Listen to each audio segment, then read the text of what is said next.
お、びっくりした。もう始まってた。おはようございます。今テスト放送中かな。よいしょ。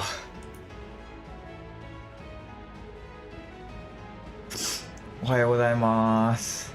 ちょっと待ってね。今画面を用意するからいろいろ今ね準備できてない。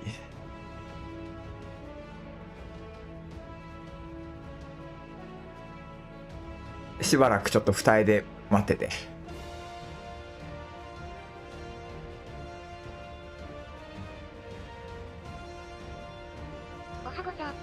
おはござ猫ベトポンスケさんいらっしゃい。ちょっと待っててね。これをこうして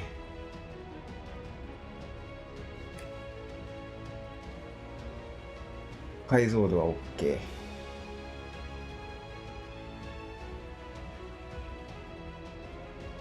ピーッと今ねキャプチャしてる画面をいじってるからちょっと待ってね。こうして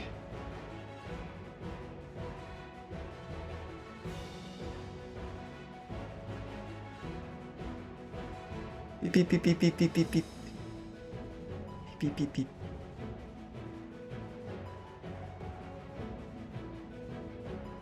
オッケー。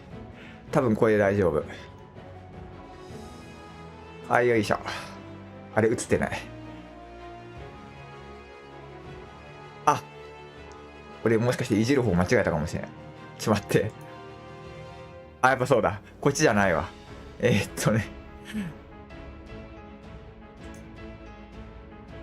こっちじゃなかった。ウィンドウ。これをいじればいいか。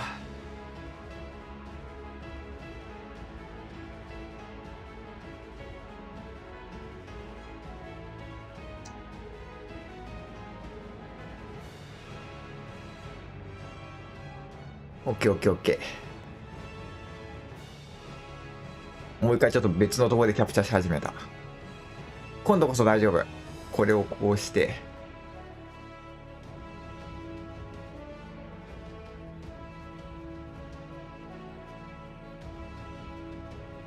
ピピピピピピ。よし、準備できました。お待たせ。はい、オッケー。で俺をちょっとちっちゃくしよう。俺がでけえ気がする。ニュニュニュニュニュニュニュニュ。はい、これでいいかな。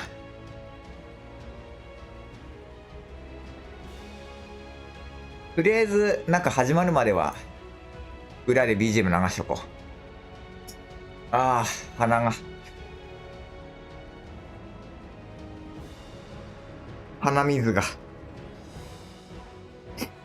よし、さっきね1時間ぐらい前に起きたからコンビニに行ってきた。ミニストップでクランキーチキンホットチリを買ってきたので食べます。ね。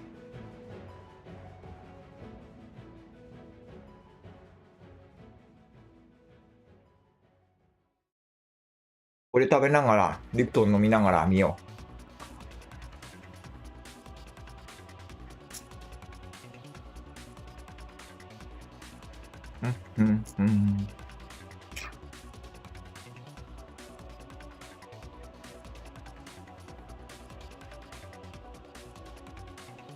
一応裏でゲームも起動してるけど特に何もやることがないので。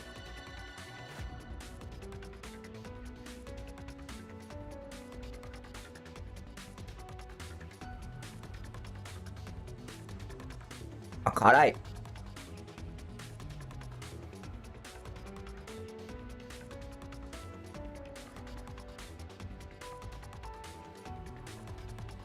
うまい。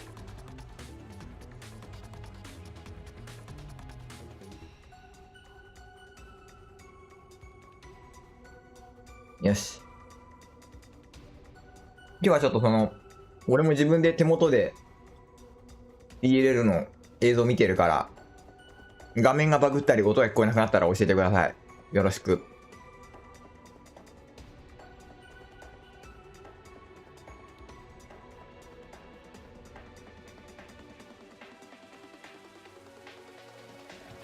一応ゲーム画面もちっちゃく映しとくか。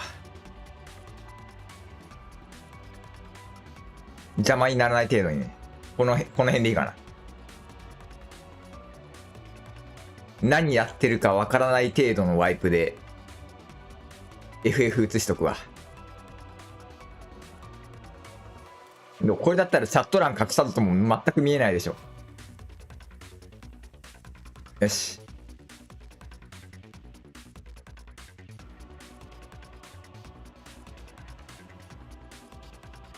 今日はどんな発表があるのか楽しみだね。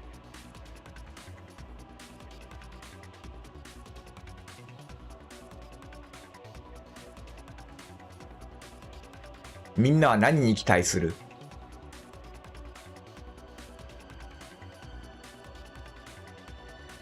俺は全くわからないけど、ほんと昨日もちらっとさ、夜中やってた配信で喋りはしたけど、やっぱグラフィック関連ぐらいしかパッと思いつくことがなくて、あとはなんだろうね。そこら辺の話出んのかな。今日の PLL って 6.1 の話じゃないからさ、でもどういう感じに進んでるみたいな話は出るのかな。こういう感じのイメージでみたいな話はあるのかな。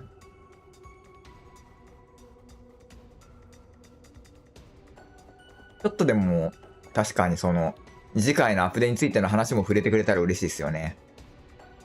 今んとこまだもやっとした情報しかないから。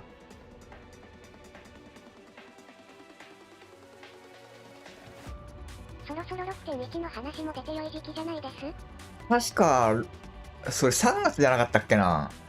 2月じゃなくてね、3月中に確か 6.1 の PLL があったはずです。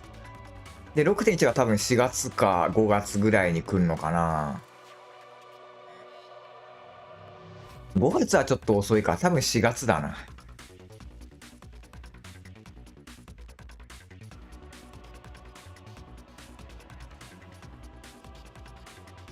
確かにもう 6.08 が最後に来てから、まあ、そこそこ経つか。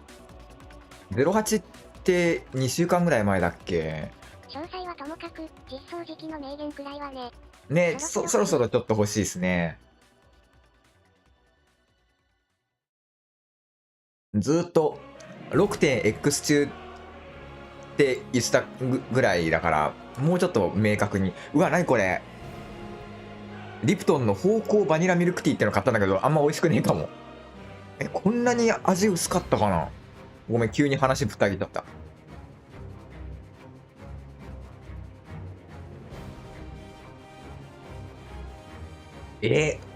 あれ俺これこの前飲まなかったっけな。俺なんかまずい。あんまり美味しくない。ごめん、好きな人いたらごめんなんだけど。芳香バニラミルクティー、なんか違うぞ、俺の想像したの。芳香だからか。バニラミルクティーは美味しかったぞ。なんで芳香にした？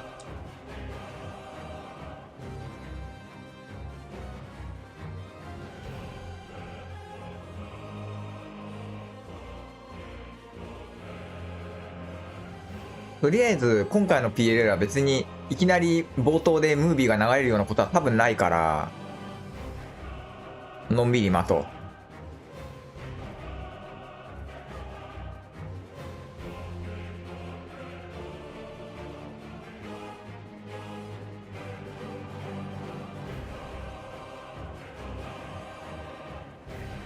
う。よいしょ。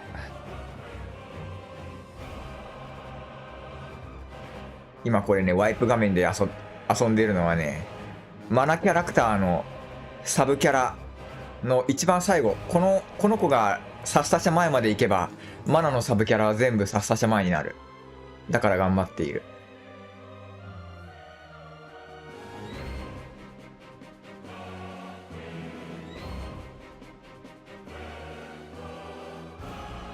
潜水艦拡大計画がじわじわと進んでいるよ。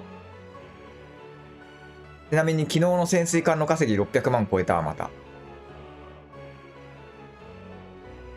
めっちゃ貧乏だったけども、あっという間に俺の貯金含めた所持金が8000万超えた。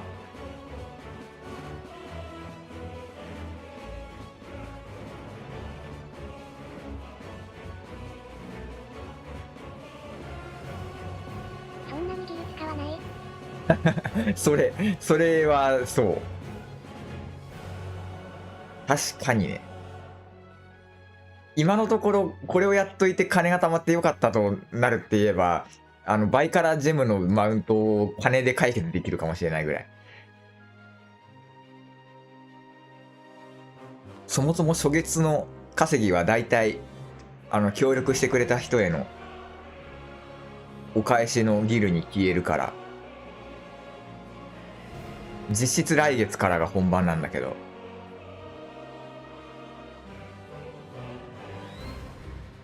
もうハウスも持っちゃってるしな。あと何にギル使おう。今までちょっと高くて手が出せなかったアイテムとか買ったりしようかな。なんだ、ドロップ率が低くて高かったオーケストリオン買ったり、ミニオン買ったりしてみようかな。あとなんだろう、キャッシュイヤリングでも買うか。もう今安いのかな、キャッシュイヤリング。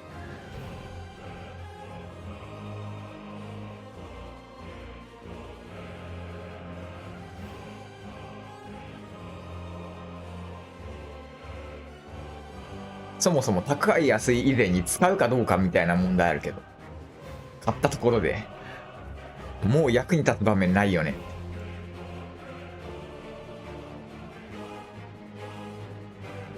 ものによっては文教ボックスで緩和傾向だ。確かにね。ブラックペガサスももう結構下がってるのかな。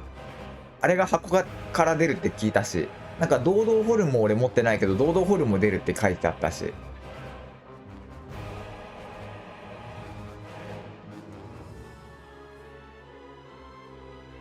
来月の稼ぎは持ってないマウントと潜水艦じゃないミニオンに使おうかな。ブルジョアな使い方していこうかな。それ買ったらまたひたすら貯金かな。いつか何かまた成金マウントが来るだろうし、マテリアとかもね、ギャザクラのマテリアとかいっぱいまた新式来たら買うだろうし。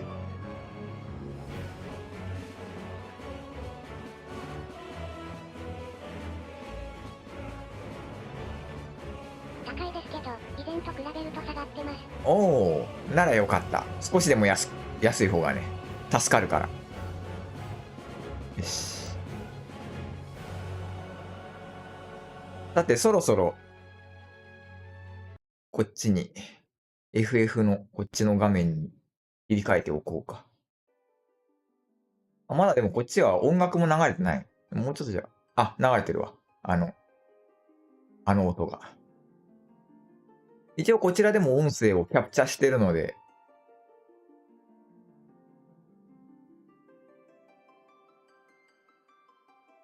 でも結構ちっちゃいな。今あれか、体だから音がちっちゃいのかな。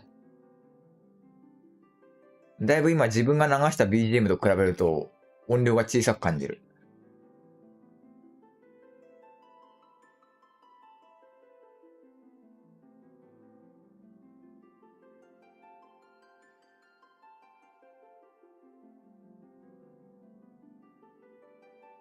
元の配信の音が小さいっぽいので大丈夫なはず。うん、よかった。ありがとうございます。じゃあ多分、後から多分でかくするだろうな、と思ってます。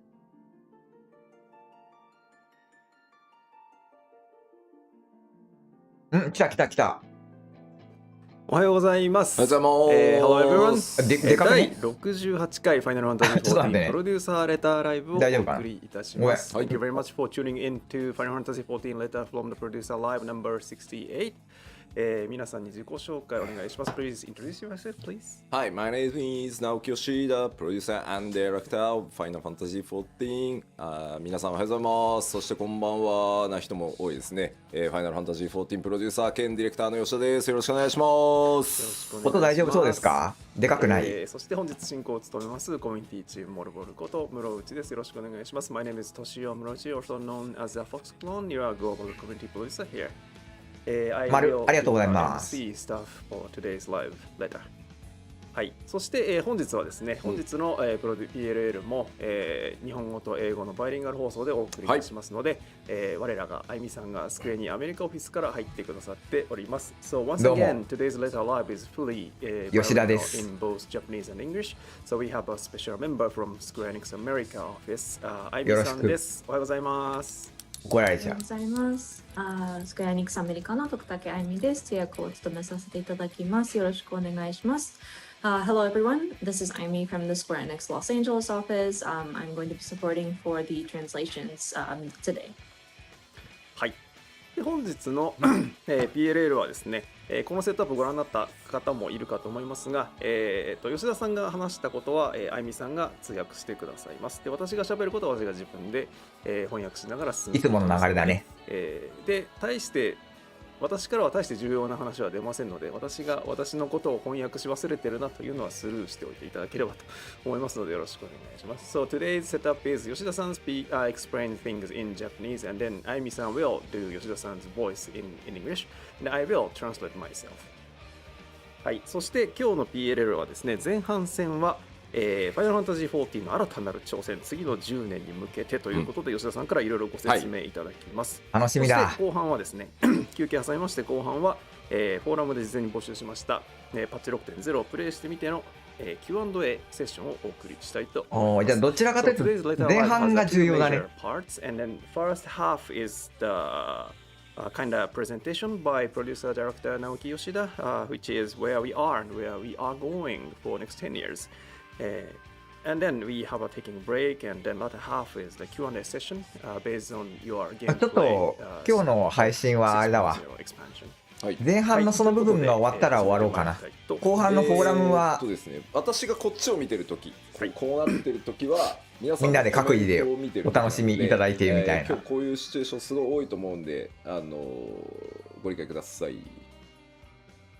So you might see me turning my head sometimes when I'm speaking, but I am actively looking at the comments that people are making as you watch the stream. So you may see me turned this way, but I am still participating. So just wanted to let you know. まあちょっとね、日本のコメントでね、この手の通訳放送はテンポ悪いんだよなって言ってる人いるんですけど、まあグローバル全体にね、お届けしているので、吉田の長い話をですね、あゆみさん一生懸命ね通訳してくれてるんで、そこはね、それを言われると我々ちょっと悲しくなるんで、そういうまあファンフェスのステージぐらいで思って見てもらえると嬉しいかな。And we do see some comments about how translations kind of drag on the pace. It doesn't feel as quick. But I mean, it's here to try to facilitate communicating Yoshida's comments. It makes us sad if you're disappointed that it's in two languages, but perhaps if you look at it like a FanFest stage event where we have the Japanese and English, maybe that might help it make it more fun. あとコメントで今日は 6.1 はがっつりじゃないんですかっていうのもあるんですが、So we see some comments. Do we have any further 6.1 は今度です。6.1 がっつりってことだけはないんですよね。そうですね、パッチ 6.1 の内容と紹介に関しては3月4日、はい、4日ですに3月4日だって、パッチ 6.1 特集パート1の PLL をやる。そんなに間がないね。2週間後ぐらいだ。まあでも今日ちょっと出ますけどね、6.1 の詳しいところはそっちに譲ります。So yeah, today's broadcast is not literally going to be just about 6.1. We may touch upon it, but then the details are going to be explained on another episode of the live letter on March the 4th. This is JST, but we will go into details at that timing. あとはまあなんかこう重大発表的なねニュアンスで取られてるけど楽しく気楽に行くので、皆さんもですね、緊張せず気楽に今日は見てもらえると嬉しいです。うん。いや本当に逆に何もわかんないからもうすべてが楽しみだけどね。Today's broadcast, but that's not the intent. We would love for you to just relax and just have fun with the broadcast. 面白いですよ。なんかこういうこと言うたびにさ、よしやめんのみたいなの出るんだよな。ついにこう俺さ、でもいつだっけ、新情報発表会でさ、言ったばっかだよね。ライフワークだって言ってるんで、そういう話じゃないんですよ。I understand we were talking about like the future of Final Fantasy XIV, but 吉田はいなくならない。 every time we mention something like that, people are like, "Oh no, is Yoshida going to quit?" And no, I think I told us when we were doing our announcement showcase in February. It's like 14 is my life work. It's not like I'm going to just up and leave suddenly. もうそんなんで嘘つきってやるんで嫌だから、なんだろう、そんなね、自分の去就をね、重大発表をしますみたいなね、こと言わないですよ。ちょっと恥ずかしいね。うん。I don't want people to be going around saying, "Oh, you're such a liar," because I mean, I'm not the type of person who would make these kinds of like my personal announcements on a live stream. So. さあでは、やっていきましょうか早速。いいね。前半だいたいね2時間ぐらい、2時間ぐらいやって。後半も多分2時間ぐらい使うんじゃないかなと思います。なのでご飯食べたりですね、今日土曜日なんで飲める人はお酒飲みながらとかでも全然いいので。なんかもう時間が11時からだからね。お昼だ。So we're 確 looking かに at, 言わ at れて least for て the 気づい first たわ。 part, we're looking at about 2 hours broadcast. And so just we're さすがに free お to 酒はない do け like ど。you have dinner or like eat lunch as you're watching the broadcast. It is a Saturday, so if you want to start drinking early, you're more than welcome to do so. さあ行きましょう。では、画面切り替えてもらっていいかな。はい。はい。じゃあ早速いきますが、改めて今日お話しする内容のトピックおさらいしておきましょう。はい。Okay, so jumping right で in. ワイプ位置邪魔になったら let me go over the topics 変え we'll るわ。 cover. で、まず一つ目はちょっとですね、まあ14これまで、正確にはね11年やってきているので、まあちょっと振り返りを最初にね、皆さんへの感謝も込めて、やりたいと思います。感謝で1年間無 Of 料。 course, it's been about 11 years, to be accurate, how long 14 has been going on. So we'd like to kind of do a little bit of a retrospect, just convey our thanks to our players and look back on everything. でまあそれを振り返った上でですね、まあちょっとこの先じゃあさらにもう10年は僕続けたいと思ってるんで、まあ、この先10年さらに14を発展させていくために、まあ、新しい挑戦やっていきますよ。10年後もまた新しい10年によろしく頼むよ。どんなことやっていくのかというのをお知らせしたいと思います。こっから10年経ったら俺、やば、10年後俺40だよ、40。40超えてるぜ。ガチおっさんだ。もうすでにおっさんだけど。Things that we want to do in order to continue expanding Final Fantasy XIV, many challenges that we want to take on. So I want to touch upon some of those 永遠にこの10年後また10年つってやってほしい。でここまでいったら1回休憩を挟んで、放送の後半として3つ目、パッチ 6.0 行月のフィナーレ、プレイしてみて何かありますかというので Q&A 事前に質問募集していましたので、それに対していろいろお答えしていこうかなと思ってます。And then once we do that, we will have a break in between, and then it'll go into the 結構 latter 小 half 項 of 目 the で分かれて show, この本 where 日 we のトピックス kind に of 移 asked すと the 思ったら players, what did you 案 think 外あれ after だね。 playing 6.0? And so we will do a bit 大 of 雑把だ an ったね。 Endwalker Q&A. ワイプのとこにしあとそうか。 10年か吉田リビングデッドを使う気だなみたいなコメントがあったりね。We're seeing comments like, "Oh, 10 more years, huh? Is Yoshida going to kick off his living dead?" まああったよね、確かにね。吉田の量産を開始しましたとか、クローンの吉田が誕生したので紹介しますとか。100年後、そういうのじゃねえかって100年後ヨシピーがアンドロイド化 But し yeah, I て。 think I've seen comments similar to that, and like people saying, "Oh, we have mass manufactured Yoshida clones." でもさ、仮にあと30年続いたとしたら、ジョブどんだけ増えてんだろうね。 I've done already.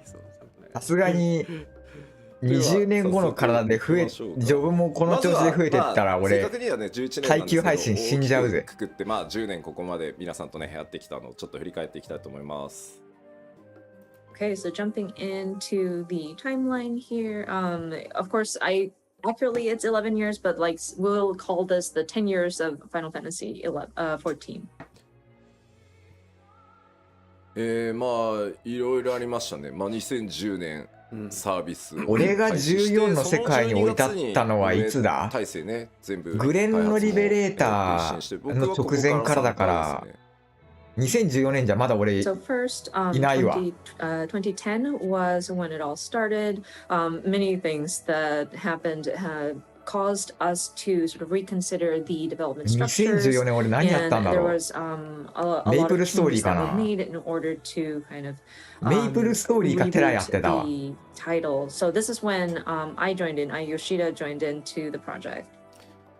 で2021年の2011年の10月14日に、まあ、14日が縁起がいいだろうっていうので申請をやりますよという発表してますね。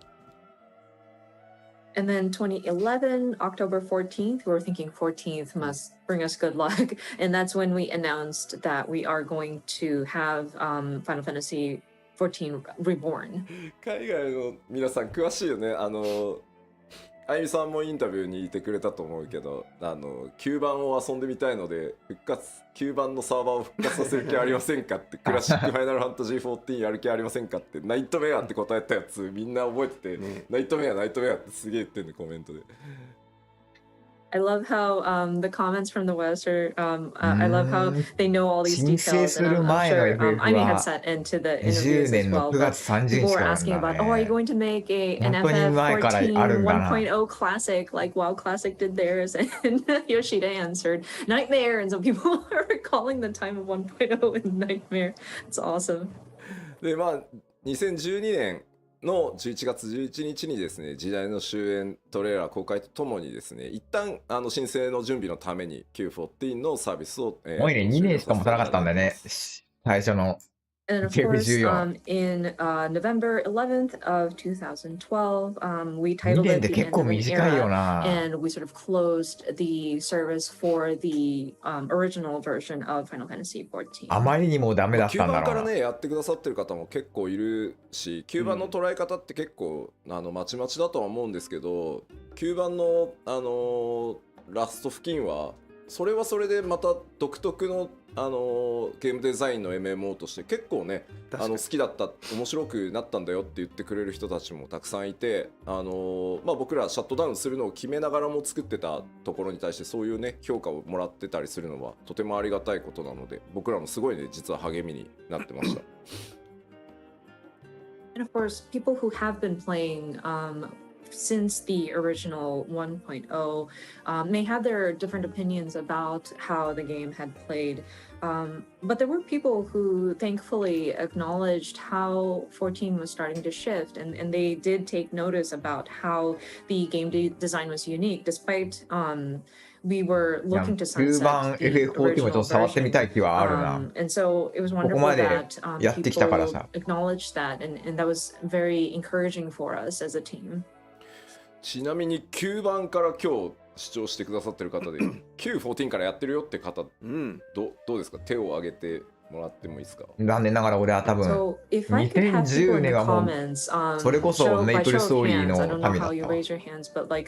Anybody who's been playing since 1.0, the original Final Fantasy XIV, we would love to see who's been with us since then. めっちゃいるな。すごい、there's a lot. Wow, thank you very much. すごいありがたい。That's amazing. Thank you guys. この頃に、まあ、ここからね、あと10年、お互い健康に気をつけて。ファイナルファンタジー知ってたら、ファイナルファンタジー自体は知ってたけど、14の存在知ってたらやってたかもしれない。で、2013年ですね、ベータテストをやりながら、2013年8月27日についに新生オルゼア正式サービス開始することができました。So moving on, 2013, we start our beta testing for A Realm Reborn, and then August 27 of the same year, we were able to relaunch as A Realm Reborn.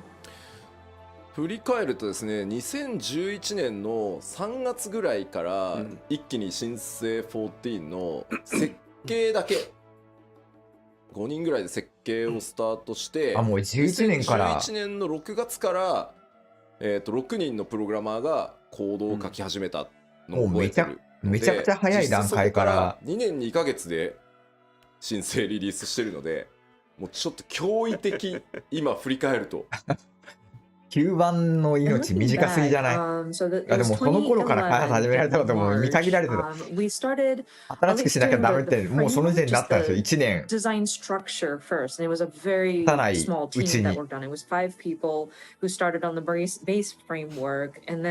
Starting June of that same year, 2011, we had 6 programmers starting to write code.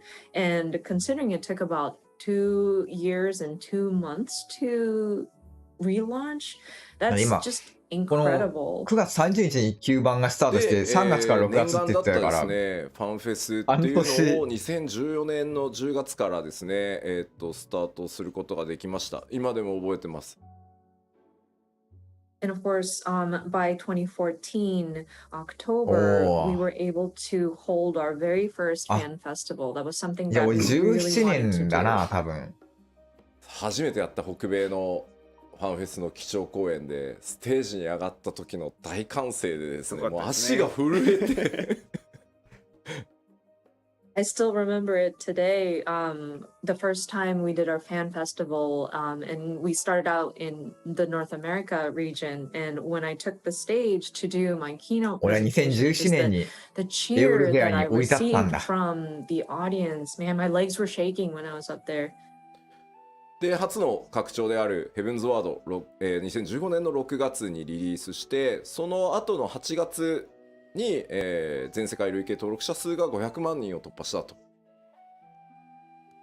And then next, we were able to launch our first ever expansion pack, Heaven's Word, in 2015 June. And then soon after, we reached 5 million registered players.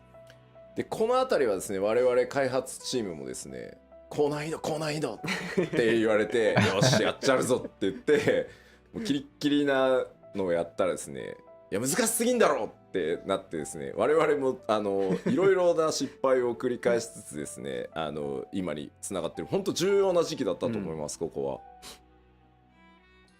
But this is around the time when people were starting to clamor for higher difficult content, and the dev team got so excited about, oh yeah, you want difficult? And so we gave you a really tough content, and people started complaining now about, oh no, this is too difficult, this is too difficult. And so we were trying to find that balance. It was trial and error trying to get to that nice balance. But I think it was really important that we're making that conversation. あれでね、僕は人生の格言の一つをね、学んだんですよ。プレイヤーの皆さんには、いやーちょっと簡単だったなって言われるぐらいがちょうどいいんだなと。And it was then that I learned this very いや今のこの valuable lesson. なんか割かし簡単だって言われてる現状が一番バランスがいいかな。Where the players would walk out of it saying, that was pretty easy. で、グレンのリベレーターを発売したのが2017年6月で、この辺りからようやくこうバトルコンテンツ以外の、そのもう14の世界に住むみたいなことをより具体化していけるようになったのがこのぐらいの時期で、それがね、功を奏してですね、登録者数が、この時点で1000万人突破と。すごいよね。And then, of course, Stormblood released in 2017 June, and we started looking at various other types of content aside from battle and combat, content that would involve the feeling of living in the world of Final Fantasy XIV.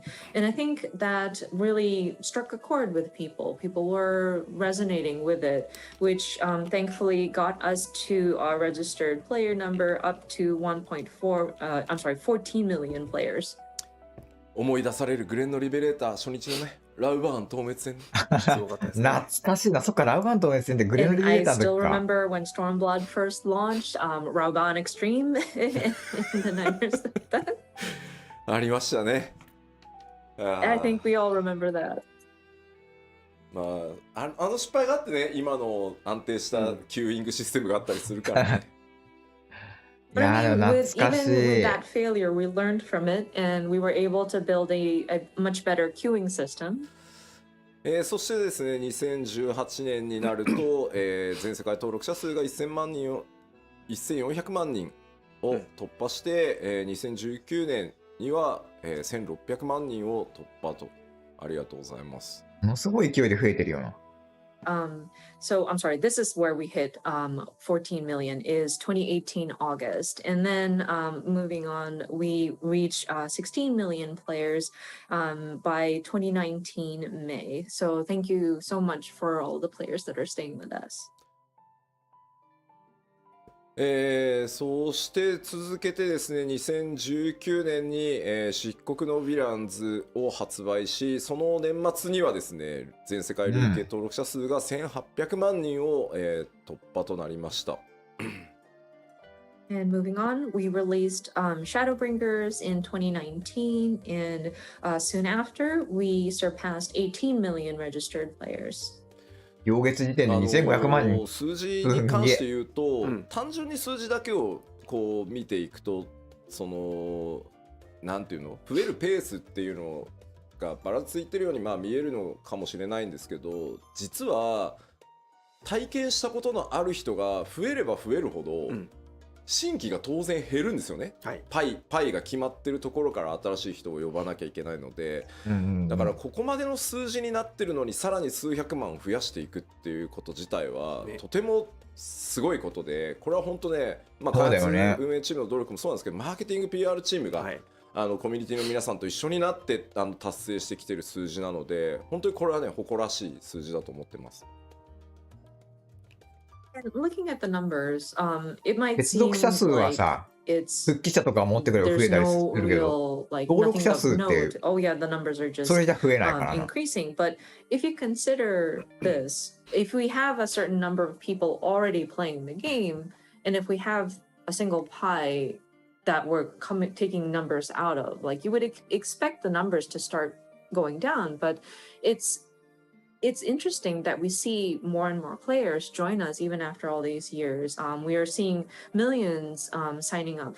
So, of course, I really want to acknowledge the development team, operations team, but also the marketing and PR teams working with the community to kind of promote the title and get the word out. So I'm very proud of their achievements. 通訳のこの英語に圧巻されてなかなか喋れないよね。2021年、去年ですね、12月2日にはですね、全世界累計登録者数が2500万人を突破し、ちょっと昨日の数字とかは見てないですけど、まだ全然まだ上がってってると思うので、で12月英語ってすみません、2週間ほどちょっと遅延をさせていただくことにはなってしまいましたが、行月のフィナーレを発売して、ハイデリンゾディアーク編完結というところまでこぎつけてこられたなと。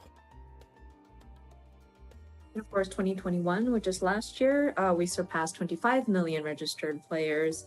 I did not see yesterday's numbers or like as of yesterday's numbers, but I do understand that our numbers are still increasing. And then afterwards, I know we had to delay the release by about 2 weeks. Again, apologies for the delay, but we were able to release Endwalker, and finally we were able to conclude the overarching story of Heidelin and Zodiark. まあ長かったようで、僕は結構あっという間の11年でした。でも本当にね、世界中のプレイヤーの皆さん、光の選手の皆さん、メディアの皆さんもね、関係各社の皆さんにも本当にものすごくこんなに支えてもらうタイトルは他にないだろうと思うぐらい支えていただいてここまで来れたので、改めて本当に感謝をこちらこそだな。ここまで長いこと。It feels like a long time, but まだ現状まだメイプル歴よりは短いけど、こんなにがっつりハマるとは思ってなかった。間違いなくこのまま続いてくれたら、 FF が続いてくれる限りは10年でも20年でもやり続けるな。は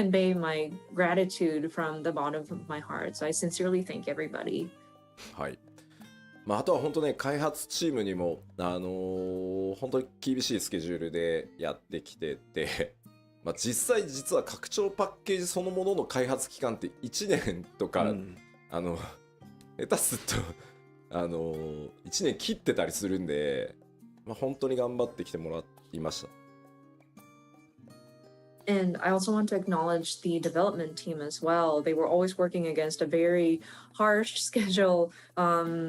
この前の神木くんのラジオのスペシャル版でも、もう次の吉田を作ってるリスト、あ、吉田じゃない、次のヒロシか。さ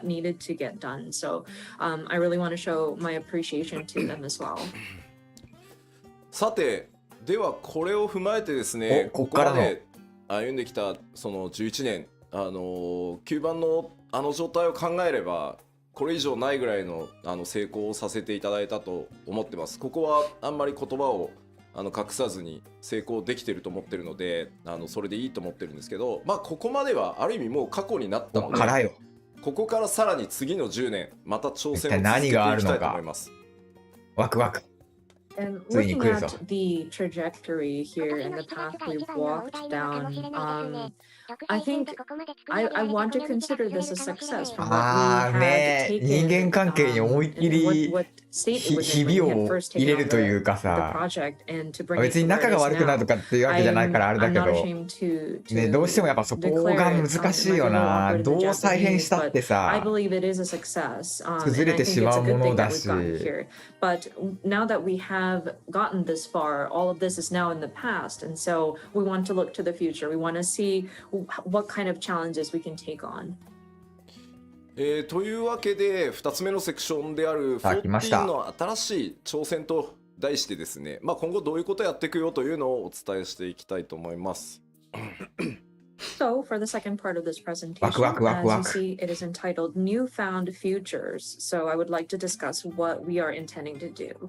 まずですね、僕としてはですね、社長からやめろって言われるか、やめろって言われても抵抗するとは思うんですけど開発チームにやめろって言われるか死ぬかぐらいの以外ではとてもやめる気がなく続けていきますんで、この先もぜひ皆さんよろしくお願いします。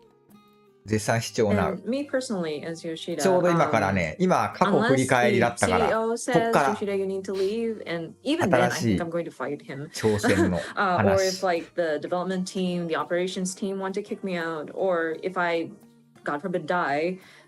Those are the only extreme cases I would consider leaving the 14 project. I want to continue working on Final Fantasy XIV, so your continued support will definitely be appreciated. というわけでですね、まず今回その10年さらにこう14をよしこれで 7.0 発売ここまで決定。日本初のそのサービスでこの規模まで来れるってなかなかあることじゃないので、この先の10年に向けてまずは 7.0 をめがけて、新しいことに挑戦していこうと思ってます。なんだろう。まず 7.0 もっと10年だから多分 8.0、9.0 って名前はそうは言わないかもだけど、まずは 7.0 までできることの話か。It's a rarity, I think. And so my next goal, my future goal is now looking at 7.0 and leading up to that, what can we do? コメントが 7.0 って言ったかで大丈夫大丈夫。もうシナリオ会議の1回目やったから合宿やったからすげえ 7.0 はやるよ。People are already だいぶ前から 7.0 やるって言ったしな。 confirmed. Well, I mean, we are already talking about scenario for 7.0. I'm not afraid to say that we do intend on doing a 7.0. まずここに向けてちょっとコンセプトを話をさせてもらいます。まずその一つ目がこちらになります。一人でももしやオフライン版オフライン版出ちゃうまさかの。いやさすがにそういう意味じゃないのかどうなんだろう。ねずっとポロリしてた。これ具体的にどういうことっていうのはこの後ちゃんとお話ししようと思います。でもあれでもねここはさなんかちょっとフェイスにも現れてるよね。そしてですね7.0 に向けて、チャレンジとしてですねこちら、第1次グラフィックスのアップデートの準備開発っていうのをやっています。いいね。実装じゃなくてもこの辺りから開発進めていくよってことか。そうそこら辺とかもちょっと気になるよね。なんかさ冒険家招待もアプデは入れるみたいな話があったから。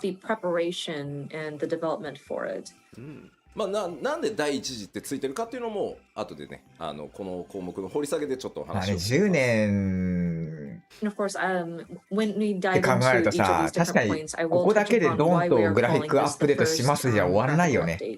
update. まあ一応先に言っとくコメントが結構多いんで7.0 で PS4 が遊べなくなるってことはないです、それはないので今の言い方だと多分そのうち切られるな。 I do 4 want 年 to 後か clarify 6年 though, 後ぐ because ら I いに am seeing a lot of comments 8090 wondering about this. This does not 俺 PC necessarily だから関 mean 係ない that け we ど are ceasing the support for PS4 as of 7.0. So I do want to clear that out first. そしてですね今日3つ目、せっかくなのでパッチ 6.x シリーズでどんなことをやっていくかというのもおいいじゃんいい知じゃんらせします。これはいいじゃん。ここ And then に the 入って third くるかもね、ワン point, チャンその I 今 mean, ま since we で are here, I would like to take the opportunity うや to むやだっ cover た what we 知 are 識 planning が to do もしか throughout したら this なんか X 一個でも series わ as か a るかも sort of ね。 roadmap. その DC 再編はい、のでは各項目、詳しくよりお伝えしていこうと思います。誰でも手に入るようになったら切られ Diving そう into the ね details. そこだよね。まずそこがまだまずコン高級がねセプトの一つ目ですね。一人でもみんなでも遊べる RPG へ、さらなる進化をしていきますと。 So our だから first もっとあれか concept, な、 an 今後 even も better その透滅 RPG, 戦と alone か or with friends. ノーマルは5はさすがに NPC だと楽になりすぎちゃうかまあら、読んで字のごとくなんですけど、そのファイナルファンタジー14一応ジャンルとしては MMORPG って呼ばれてます。もっと So, I 今 mean, 回の it is what it says, of course, but 6.x であっ yes, I た understand that Final Fantasy 透滅戦フェイ XIV ツ as a も game genre ご would be ガンガン取り入れていくかもしれ categorized ない as な。 an MMORPG. そこでですね、僕この11年ファイナルファンタジー14をやってきて、世界中のプレイヤーの皆さんとイベントだったりファンフェスも含めてですけど、本当たくさんのゲーマーの人たちと話をしてきました。 And of course, throughout the 11 years of doing Final Fantasy XIV, we did various events, gaming events, including Fan Festival, and I had the opportunity to speak with different gamers. そこでですね、あとそのマーケティングチームに市場調査とかをしてもらって、これね定期的に拡張のたびにやってるんですけど、やっぱりそこで出てくる答えっていうのが、なかなかブレイクスルーできないなっていうのがあったりします。確かにね。何でもかんでもそれでいいやってなっちゃって、そこら辺がちょっとかすっちゃうのは悲しいな。うまいこときっとやってくれる FF14 なら。When we start to plan for upcoming expansion packs and with the information that we receive, and there's always like a question that we never seem to find a way to break through. 2つあって、1つはファイナルファンタジーシリーズ大好きなんだよ、すごいファンなんだ、全部やってるよ、ただし11と14以外ねっていうのがオンラインだからこそ伝わらないってこと。確かにオンラインが苦手って人はいるだろうしな。万人がやるもんに。今の感じだとやっぱりオフライン版が出る、もしかして。And many that claim they've played all of the Final Fantasies except for 11 and 14, which is very frustrating. 11もね、今かなりアップデートをかけて、かなり大部分ね、ソロで遊べるように快適にしてますが、逆にその FF14 のオフラインまで想像がつかないな、全然。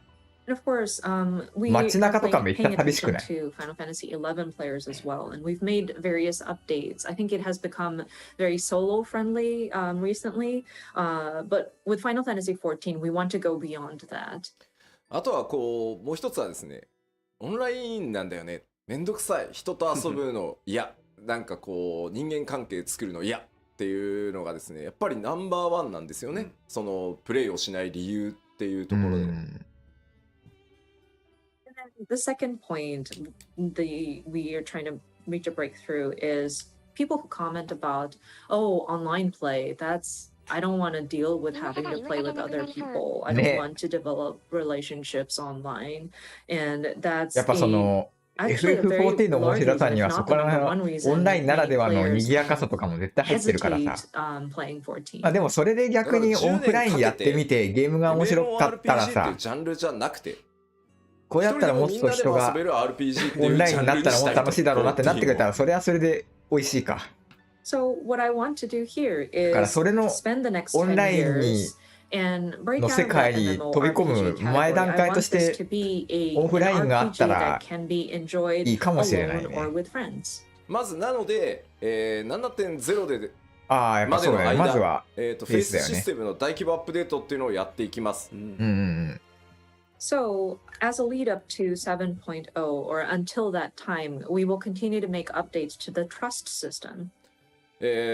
パッチ 6.1 から 6.5 までの5つのメジャーパッチで全メインクエストの必須 ID と4人用の透滅戦を全てフェイス対応します。4 As it 人 says 用透 here, 滅戦。 trust compatibility for all main scenario dungeons and 4-player trials to be added in patch 6.1 through 6.5. まあ順次ああ、そういうことか。なのでね理解理解理解理解。パッチ例えば 6.2 とかを見ると 6.1 から 6.5 にかけてか対応されてないとかいうこと 6.1 からが6.5中ある可の能性は高いん実です装されるやつじゃなけど、くて、そこの間にれにね怯えているといつまで経ってもできないので今までの ID と全部一気には不可能なので4人用透滅戦を全部フェイスにするってことか。 6.1 から 6.5 つまり 7.0 までの間を次に飛び上がるためにもうどんどん順次やっていくという期間に当てさせてください。これはいいんじゃない of 全然。 course, these are going to be incremental implementation, and so you might look at, say, patch 2 point something 言うて and 6.2. 4人用ってだいぶ And 手 you 前だよ might ね。 notice that maybe not all of the dungeons have been supported with the trust system compatibility. But if we are afraid to make progress and be just in the middle of work in a certain major patch update, we won't be able to make progress. I think it's impossible to do everything at once. So we are trying to address this as we can, and we're looking at this as a preparation for 7.0. And so we would like to ask for your understanding as we lay these foundations. その第1弾となるパッチ 6.1 では新生オルゼア編のうち、2.0 おお、範囲を全て対応します。までかなってことは。 So the すごい first ね、6.1 までに implementation, も patch うそこまで一気にガーっていけ 6.1 will るんだ。 make a realm reborn, and this is just patch 2.0 range, and the scenarios duty become trust compatible. そしてですね、それに伴って一部初期のですねメインクエスト ID とか、透滅戦もリニューアルします。もしや迷路じゃなくなる。 And then further 新 improvements 生編の will be ID made め to ちゃくちゃ some 迷路だったからな。 low-level main scenario dungeons and trials. 透滅戦のリニューアルってなんだろうちょっと注意なんですけど、蒼天のイシュガルドに入ってからの8人透滅戦ストーリー上に出てくるあれらはちょっとやっぱりコストを全見積もりしたんですけど、どうしてもこう 6.1 から 6.5 までの期間では対応しきれないので、8人の透滅戦に関しては 7.0 以降順次対応していくつもりです。あ、今まで8人だったのがメインクエストでは4人にしていくかってことかな。 But for the 8-player trials, especially those with the Heaven's Word expansion, I'm afraid we are unable to update it at this time.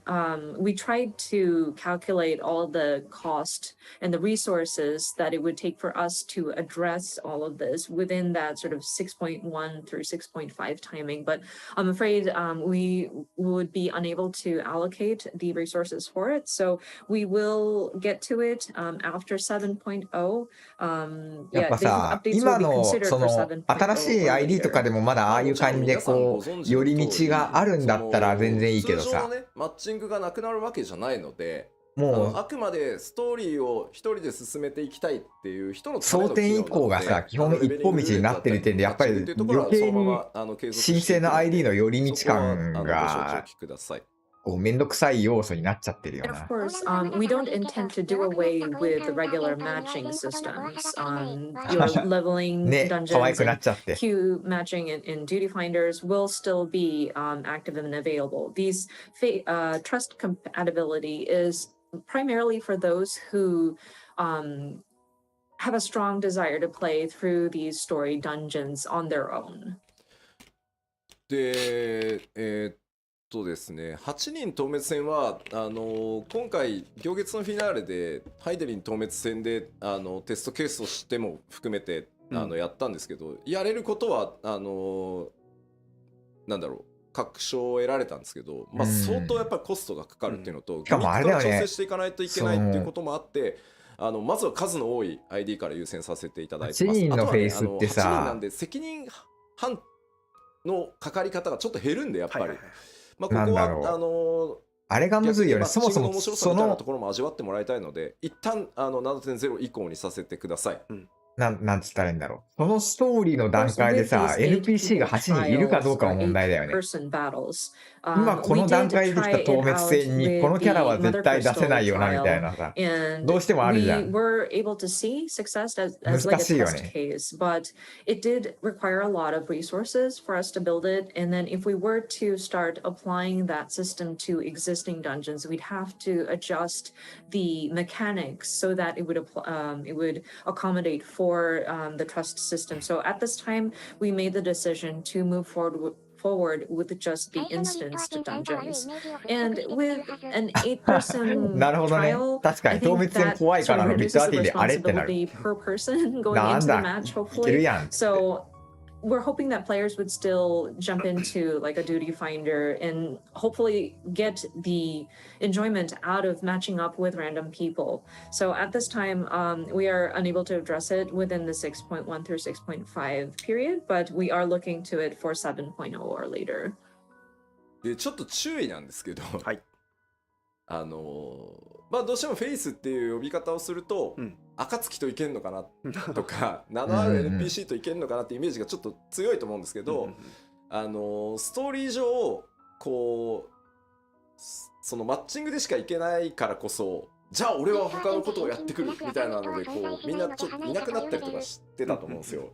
あれまで全部変えるはさすがに無理なので特に序盤とかは冒険者ギルドのメンバーだったりとか、そっか、そこら辺のメンバーだったら連れてこれるか。なんだろう、こう光の加護を持っているであろう他のメンバーみたいなイメージで組むケースが多いです。そうだよね。今主要 NPC だけじゃ絶対足りないもんな。I want to make another point of caution here. Whenever we say trust compatibility, リッターティは多分初心者がいくら何しようとも全然関係なしに倒せちゃうからな。リッターティに切れてる人が逆に怖くなっちゃう、それじゃ。And some of these story dungeons have key players kind of leaving the scene, like where the warrior of light goes into a dungeon and say somebody goes up and say, oh, I'm going to take care of matters over there. We can't have them come back just to join you in the dungeon. So in those cases, especially the earlier dungeons, you will see your trust members as like members from the Adventurers Guild, or maybe other people who have the Echo accompany you in these dungeons. ただ、まあキーになるストーリー上のキーになるポイントで、まあこいつはやっぱり本当はダンジョン一緒に行ってほしかったなってプレイヤーの皆さんが思ってるようなポイントはシナリオ一部カットシーンも含めてちょっと変更してでもできるだけそれにすごいな。カットシーンの変更までするって相当じゃない。するときはエスニアンも行って欲しかったなみたいなやつはできる限りそういうシチュエーションはなんとか対応していこうと思って、3回と結構いなくなるしさ、一部ねそれもちょっと変更する部分があるかなとは思います。全部は無理なんで、はい、そこはご了承ください。But that being said, there are certain 逆にで key も points in the story その主要 where NPC じゃない人たちにも we do understand players 感情移 might 入し have て a いろい very ろ strong desire 思い出 to とかが have 多い人は particular NPCs accompany you in a dungeon. 逆に嬉しいんじゃないか。 So なんか無理やりにでもそこら辺の in 主要 NPC extreme 連れてこら cases, れ and るよ not り extreme cases, but ちょ like っとし some た絡み key のなかった points, NPC とthe い team けたり will するっ make てなった some ら adjustments. We may have to change それは嬉しいよ part of ね。 the クラ script スクエ so の人と that か it'll さ。 make sense for the character to join you. An example I can come up with off the top of my head is probably the Nidhogg battle. I'm sure a lot of people would have thought like, oh, it would have been nice to have Estinian join as part of the trust NPC. So we're considering having ね、 that そうだよ available. な。 So there may be そういうところで some 一緒になんかフェイスで行ったなって思い出があれば content that accommodates またちょっ for と違う certain もんね。 NPCs to join you. I'm afraid we can't address all of them. We can't make it happen with all of the dungeons. So your understanding on that would be appreciated. そしてですね、ごめんねちょっと長くて、6.1 特集パート1の時にまた詳しくお話ししようと思いますが、新生ウォルゼアの後半って結構今のレギュレーションと違ってしまってるこうダンジョンとかが多いので、かなり手が入ってます、いろいろ。And of course, with the details of 6.1, we will have a dedicated live letter for that, and I will delve into details at that time. But I do want to mention that much of the content, especially in the later half of ARR, differ in how the regulation is set up. So there are changes that have been made. まあ例えばトトラクとかの、ドゥーンってなってヘビースローがかかる。あれね、床とかなくなってます。なくなったって。For example, like when you go into the 1,000 Miles of Totorak, and you step on those like poison floors, and all of a sudden you are hit with heavy or slow.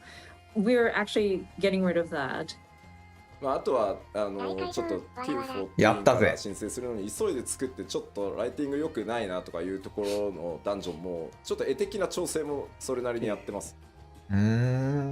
And there are also some aesthetical changes that we wanted to make. There were certain areas of the earlier part of FF14 when we were trying to quickly just relaunch as a Realm Reborn. So there were areas where lighting may not have been 100% to what we would have been satisfied with. So we went back in and adjusted those as well. そしてですね、まあ他にもですね、8人パーティーバトルの一番最初であるビットアッティン教習戦なんですけど、なくなります。And then one of the first 8-person party battles that you encounter, I believe, is Camp Westwind. And I want to mention that we are doing away with that. 皆さん大ショックを受けておられますね。People are getting shocked. 初の8人コンテンツがあれだからこそ、として身を挺してやってきた、これが8人かって、まあ将軍ではないけど正しくは8人でフルボッコはいかがなものかということでですね、4人になって帰ってくる。クエストインスタンスバトルとして、生まれ変わりますので、インスタンスバトルってことはパーティーじゃなくなっちゃうのか。一応消えるというよりかは、最近のバトルで考えりゃインスタンスぐらいがちょうどいいのか。It would be very humiliating for 8 people to come in and beat him up. So でも we actually その8人コンテンツの入り口としては優秀だった気がするんだけどな。So that it's going to be a quest instanced battle. ミックもクソもないから何とも言えないけど。まあ他にも内閣外閣と呼ばれている8人ダンジョン、あれらもですね、今回すべて4人用 ID に作り直してあります。4人になるんだ。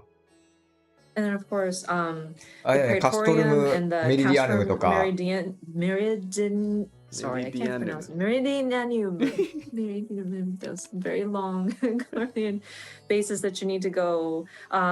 They were originally 8-person. いやだ、あそこのメインクエストの2つの問題はニッチじゃなくてムービーなんだよな。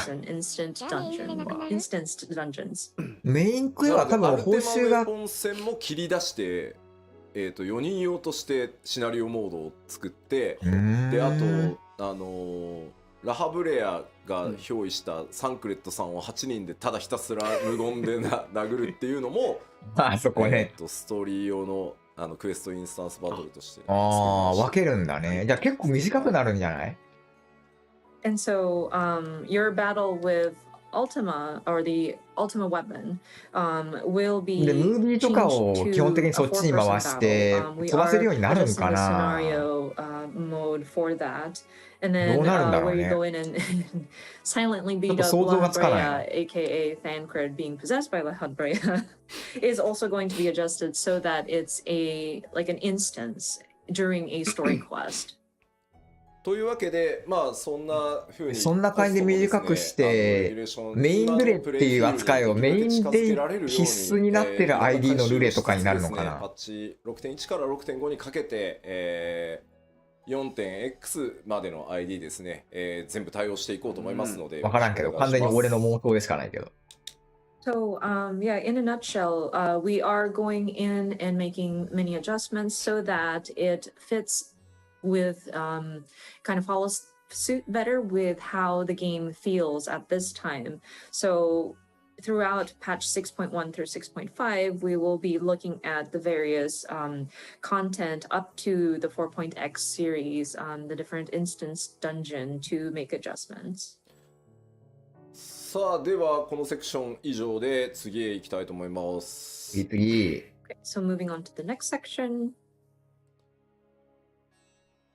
2つ目の新しい挑戦ですね。この、6.1 から6.5 までの期間、7.0 リリースまでの期間を使ってですね、まず、長期運営やっていく上で第一次のグラフィックスアップデートを、裏でね作業させていただきます。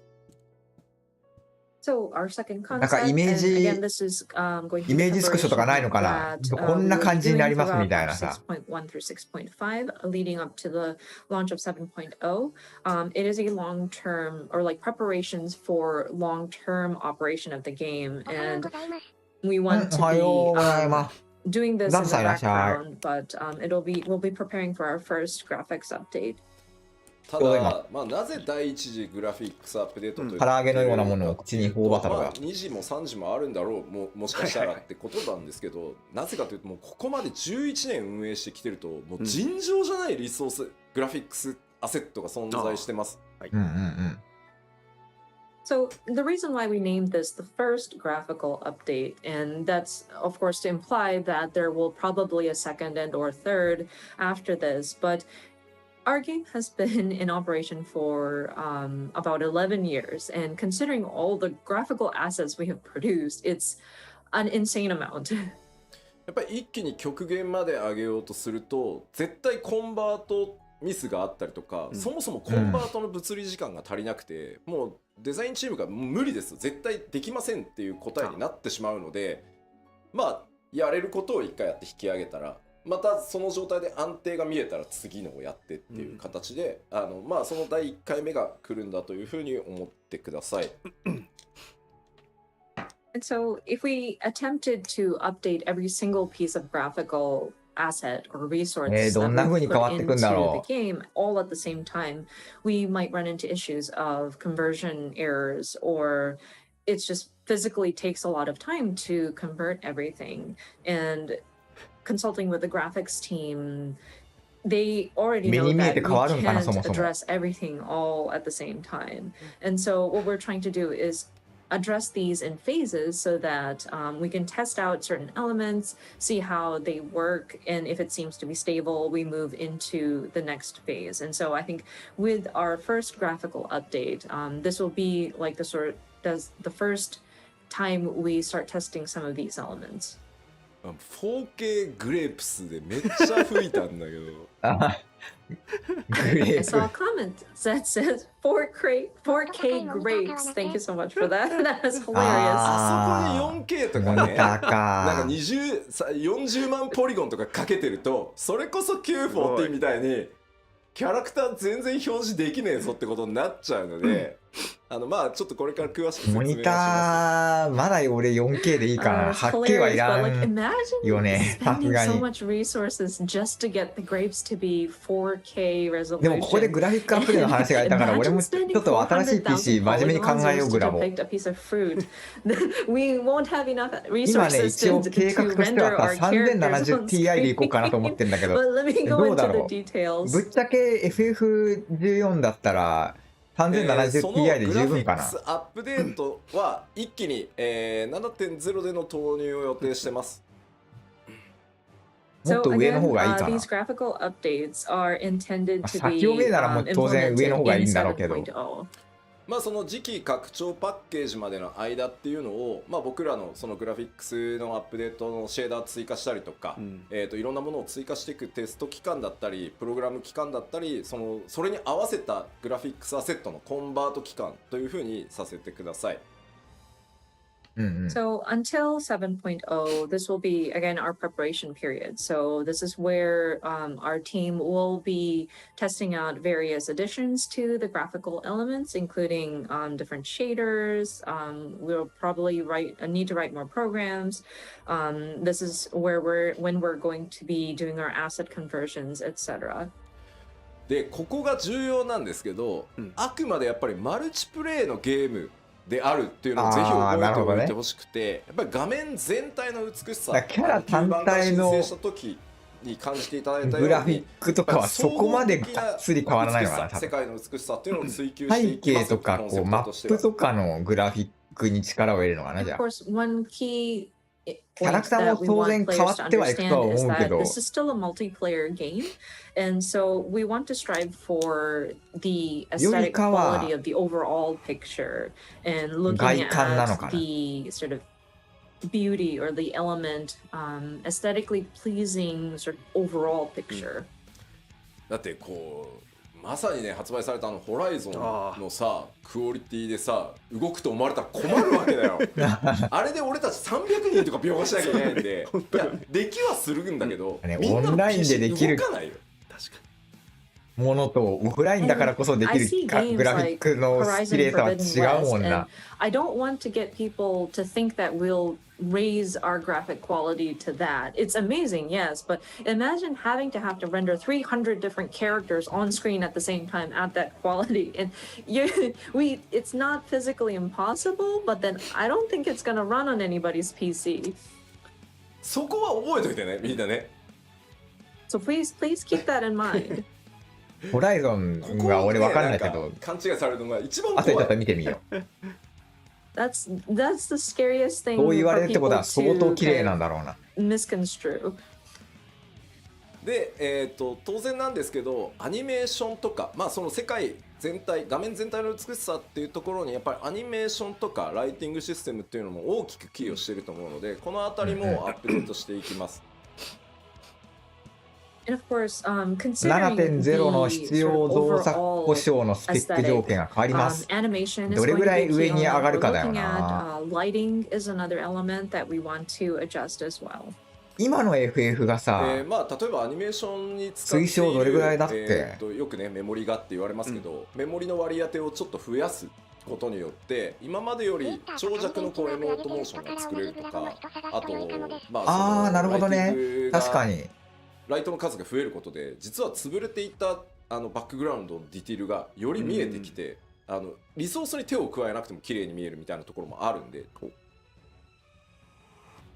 So what we mean by different updates to animation and lighting systems is, for example, I know people would automatically start talking about, oh yeah, memory issues with animation. So if we revisit some of the allocation of the memory for animation, it might allow us to create emotes with a longer animation loop, or with lighting, they're just having more lights than we had originally set up would allow for details that would have been sort of washed out or like not visible because of insufficient lighting to kind of show up, and so that will allow for an improvement in the graphical quality without us even having to adjust the elements that are already in the Ti まあ重要なところです、はい、スタンドアローンのゲームクオリティにはなりません。これをですね皆さん頭にすり込むためにもですね寝る前に必ず一度復唱していただきたいぐらい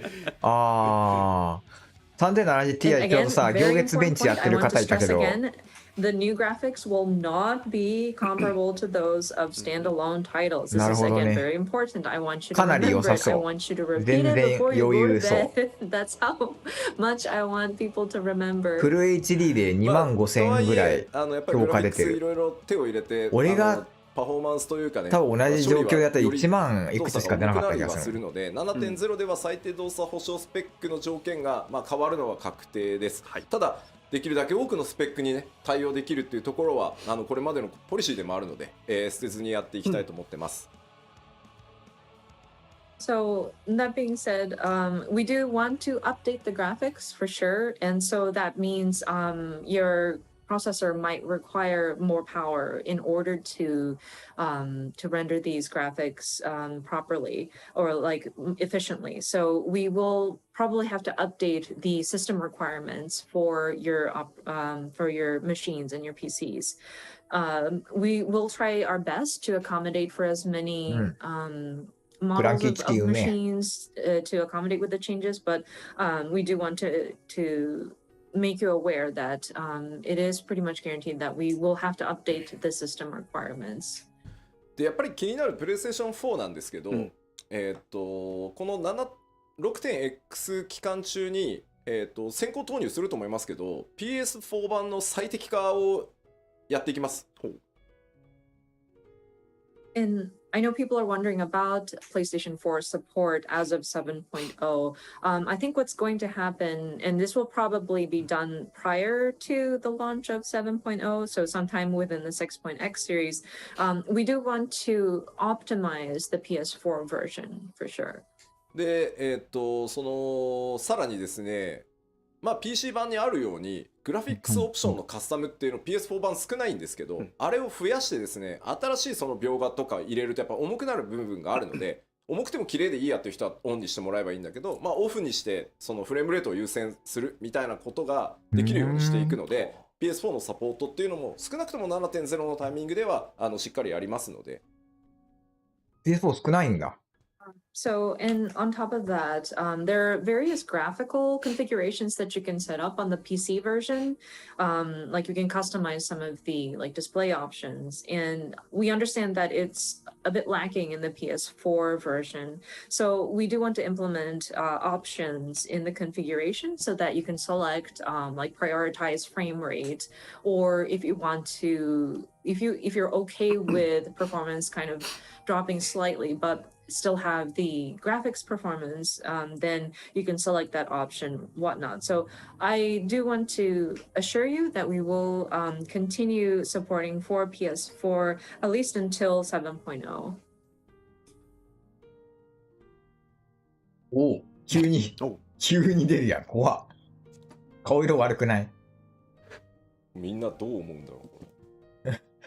急すぎている。 People's reactions are. かなり肌の質感変わってない？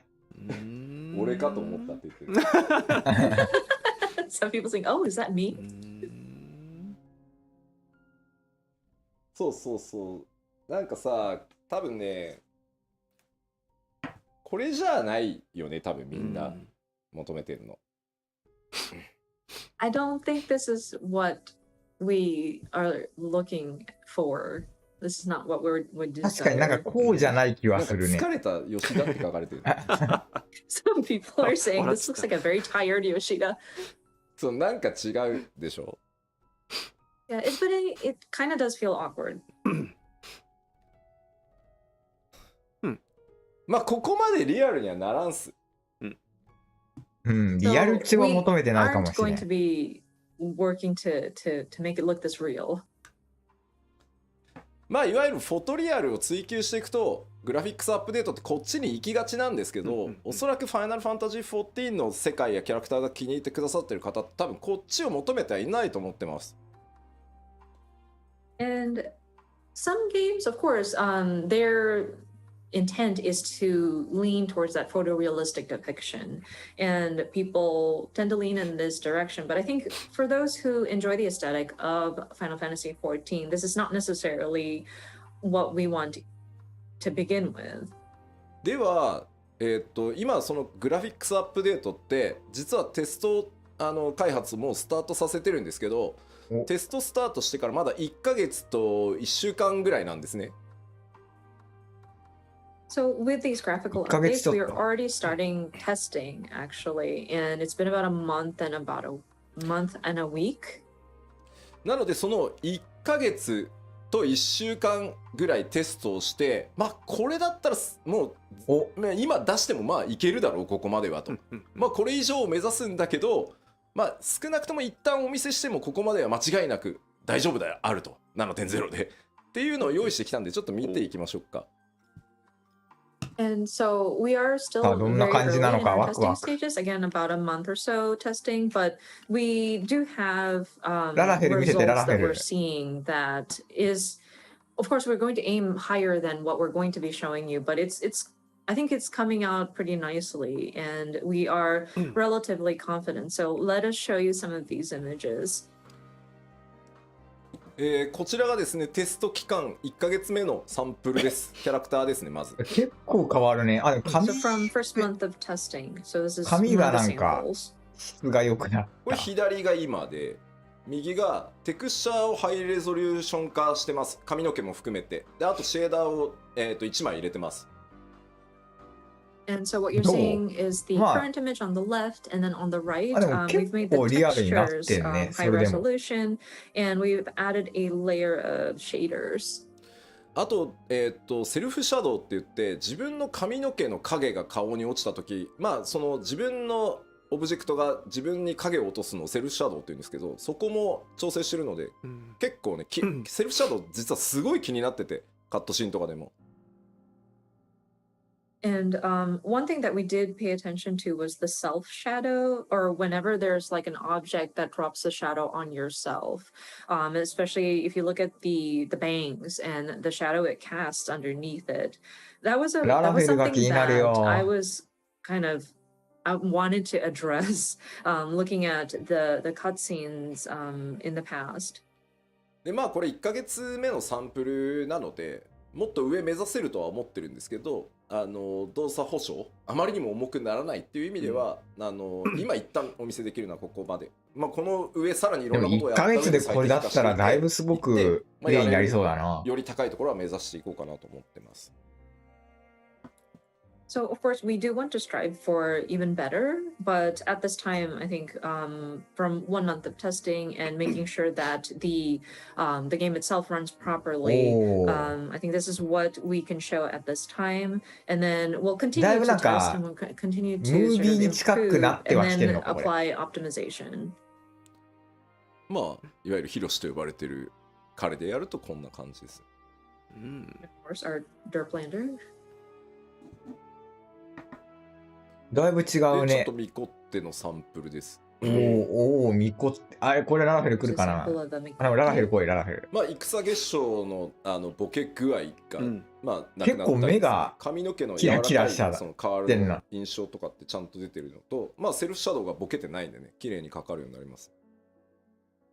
Of course, you may notice the face paint. The war paint is a lot crisper now.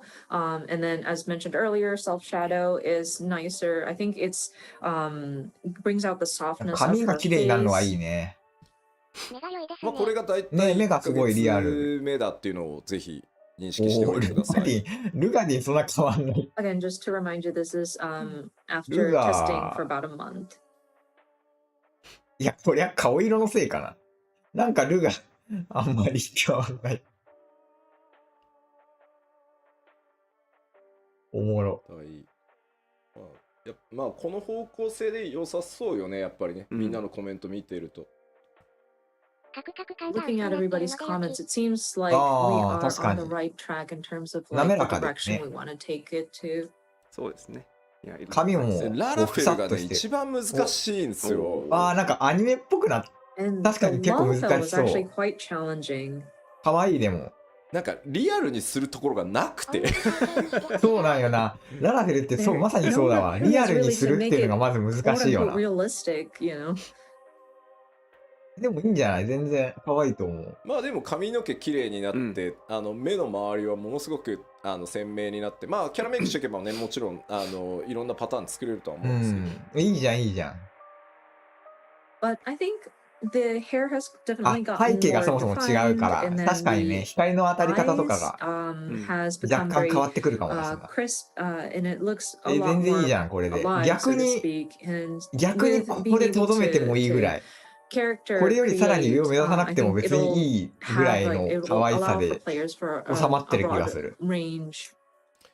そうね、肌の感じをどこまでなんだろう本当にツルツルにするのかララフェルは、少しそうは言ってもちゃんと肌っていう感じを出すのかは、結構ね調整が難しいところだとは思ってるので、ただ皆さんが求めてるであろう方向性は理解してるつもりなので、しっかり種族ごとにですね調整しながらいきたいなと思ってます。And it's still a challenge to figure out how do we depict やっぱその the surface of their skin. 一番やっぱ目立つので髪の質感だからさ、ロスガルとか結構がっつり変わりそうだね。actually give it some texture to make it look like skin, もふもふじゃないから。we want to believe that we understand what the players are looking for, but it is something that we still need to kind of explore. まあなんて言ったってね、11年も皆さんと一緒にこのゲーム作ってきてるんで、そうですね。皆さんが求める方向は理解しているつもりではあります。はい。But again, we've been with you guys for about 11 years at this time, so we want to believe that we understand what the players are looking for. ですいません、ちょっとテスト1ヶ月目ということでですね、キャラクターサンプルとしては以上になります。またなんだろう、途中でね、ファンフェスのタイミングとかあればまた途中経過とかね、お知らせしていけたらなと思ってます。まだ参加型のファンフェスやってほしいね。前回はなくなっちゃったからさ。次こそそういうのがあったら行ってみたいよね。We're hoping that we can continue to update everybody on the status. Perhaps maybe next time we can do it at like a fan festival or something like that. じゃあ改めてですね、そのキャラクター、まずそのグラフィックス、第一次グラフィックスアップデートでキャラクターに関する表現のアップデート項目をお知らせしておきます。Okay, so just wanted to recap all of the different elements that we look to update for our first set of graphical updates in terms of characters. まずですね、全体的にテクスチャーを高解像度にしていきます。髪とか肌とか、それから今日ちょっとね、ご紹介できてないですけど、装備品のテクスチャーの解像度も上げていきます。So first one would be higher resolution textures, which includes hair, skin, and we weren't able to show any examples today, but we do want to improve the textures of the gear as well. でさらにですね、これはシェーダーと呼ばれる、処理になってくるんですけど、質感の表現というのを向上させていきます。例えば肌、それから装備品の金属部分、あと布って、布用のシェーダーっていうのが実はあって、Q14 では入れてたんですけど、重すぎて外してるんですね。そろそろいけるだろうということで、布がもう少し滑らかに布っぽく見えるっていうシェーダーなどを今、研究トライしているところです。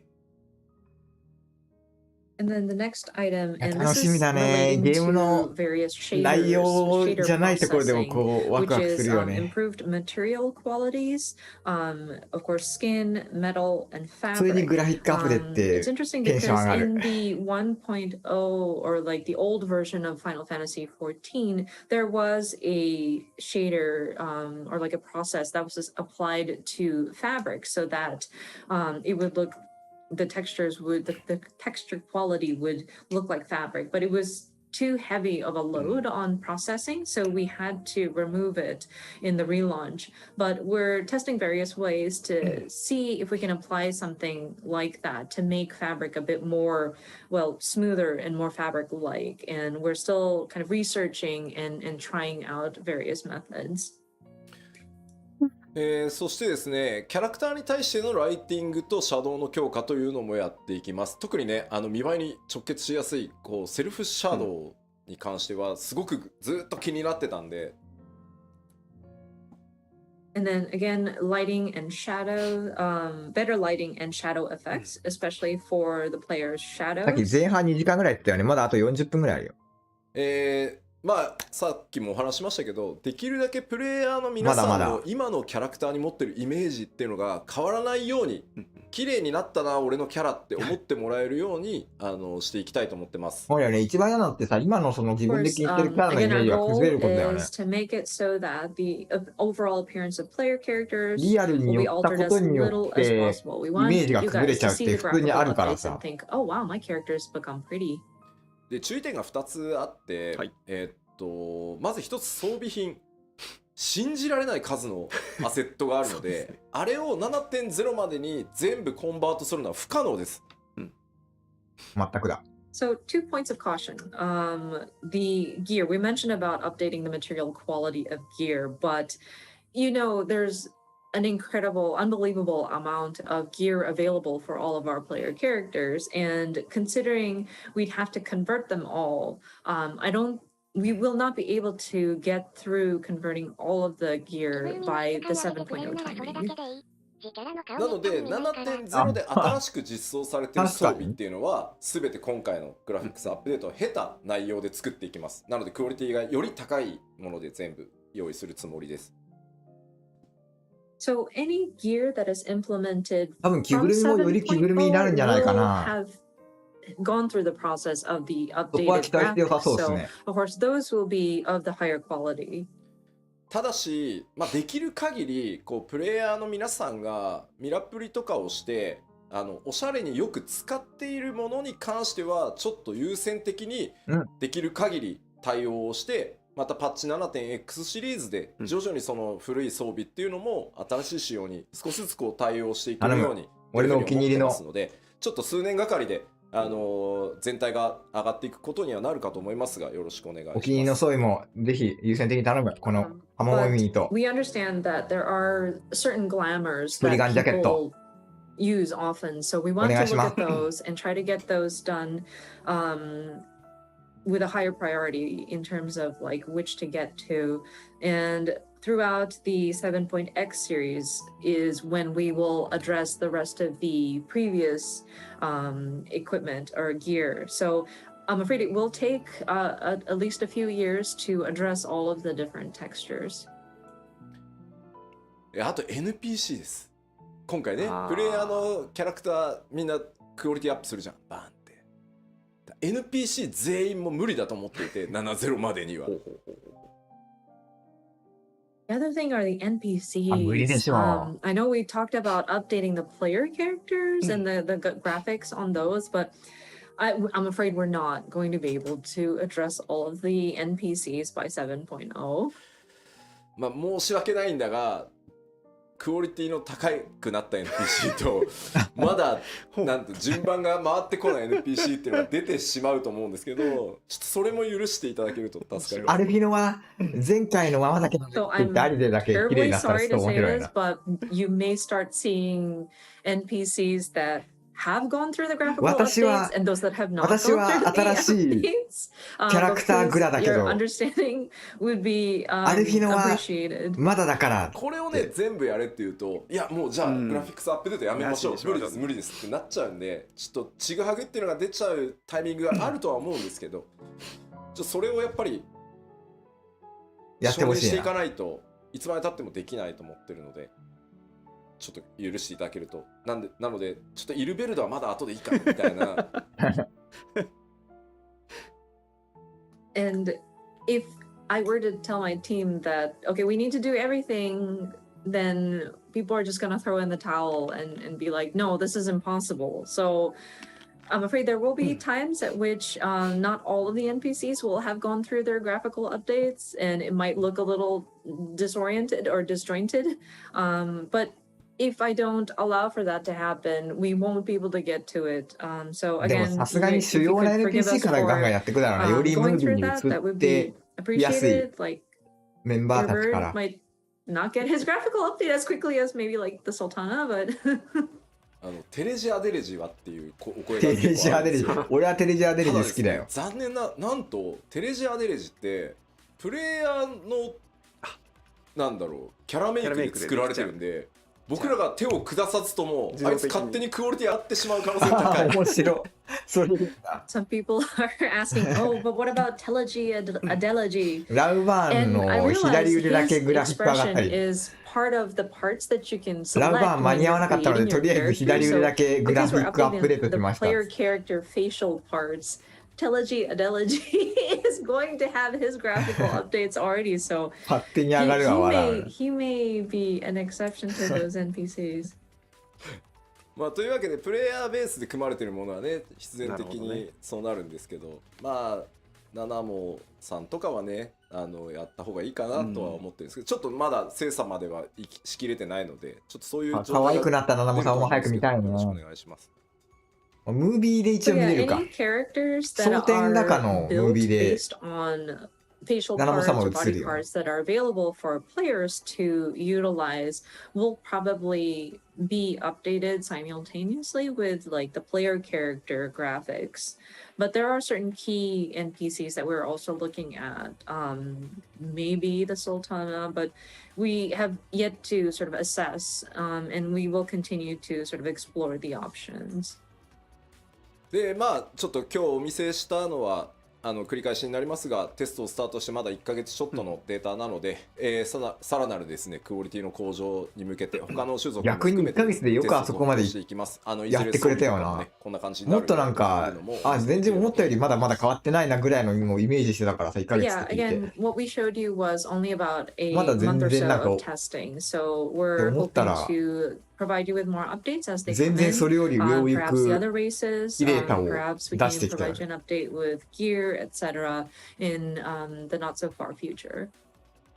でそうだな、あとは結構コメントであったんですけど、装備の干渉なんとかしてほしいって、あれは正直どうにもならないです。物理エンジンを入れて、計算でかわすしかないんですけど、それをやるとやっぱ動かなくなっちゃうと思うので、あとやっぱり装備の干渉を許可してる僕が、もういいとこれは割り切ってくれって言ってるから、今のペースで、そのアセットギアが報酬が装備がリリースできてるっていうところもあるので、努力はしますが根本的にオフラインのゲームのようにはならないので、はい、そこはすいませんご了承ください。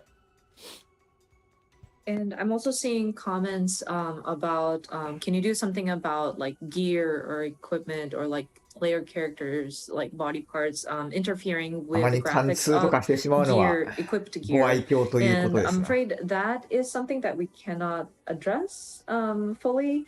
We would have to put in a physics engine in there, and that would cause for some of the characters to kind of not move properly anymore. And plus, I, as the director, have allowed for those imperfections to my team.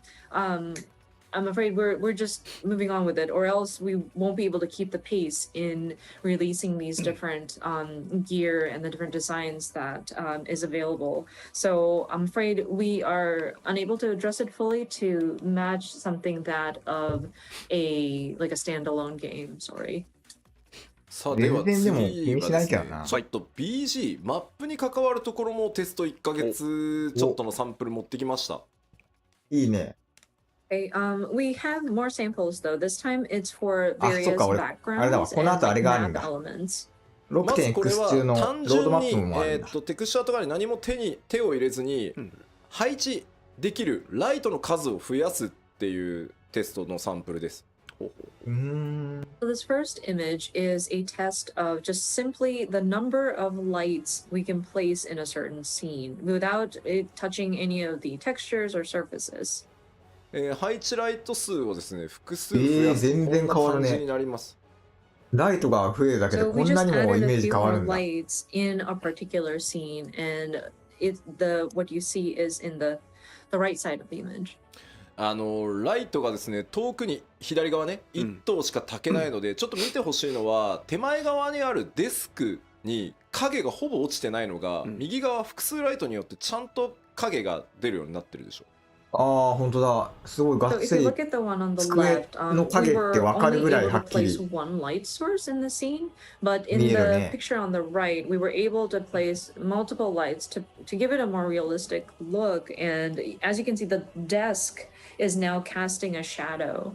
まあ当然分かりやすく上の方にライトさらに1灯追加されてるので、まああそこまで作り込んでたのにライトが当たらないことによって全部黒で潰れちゃってたのが、まあ、しっかり見えてくるようになるので、これね多分プレイじっくり見ていないとというか受ける雰囲気が変わるので、これによって。And of course, I think one of the key changes that 後ろ you とか can も see is 思いっ because き we り were 違う able to よ place a な。 light directly on あ top. んなに明るい You're 金色 able だ to ったん see だ some なん of て the 思い details も that よ would ら have んもん。 been kind of hidden behind a 左から shadow. したら。 And so I think with allowing for more lights to be placed, it will kind of give you a better impression of some of the atmosphere in some of these locations. でさらにですね、こちら今の現在の状態のティターニアですね。Next, you see Titania in her current in their current state. で、これはシャドウです。シャドウのテストをお見せします。So this is where we tested out how shadows appear.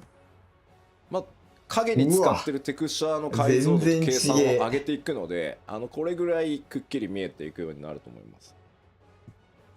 So this is where we tested the マジでくっきりしてるな。後ろの柱とかすごくない？こっから奥のここら辺までが柱ですっていうのがよく見える。後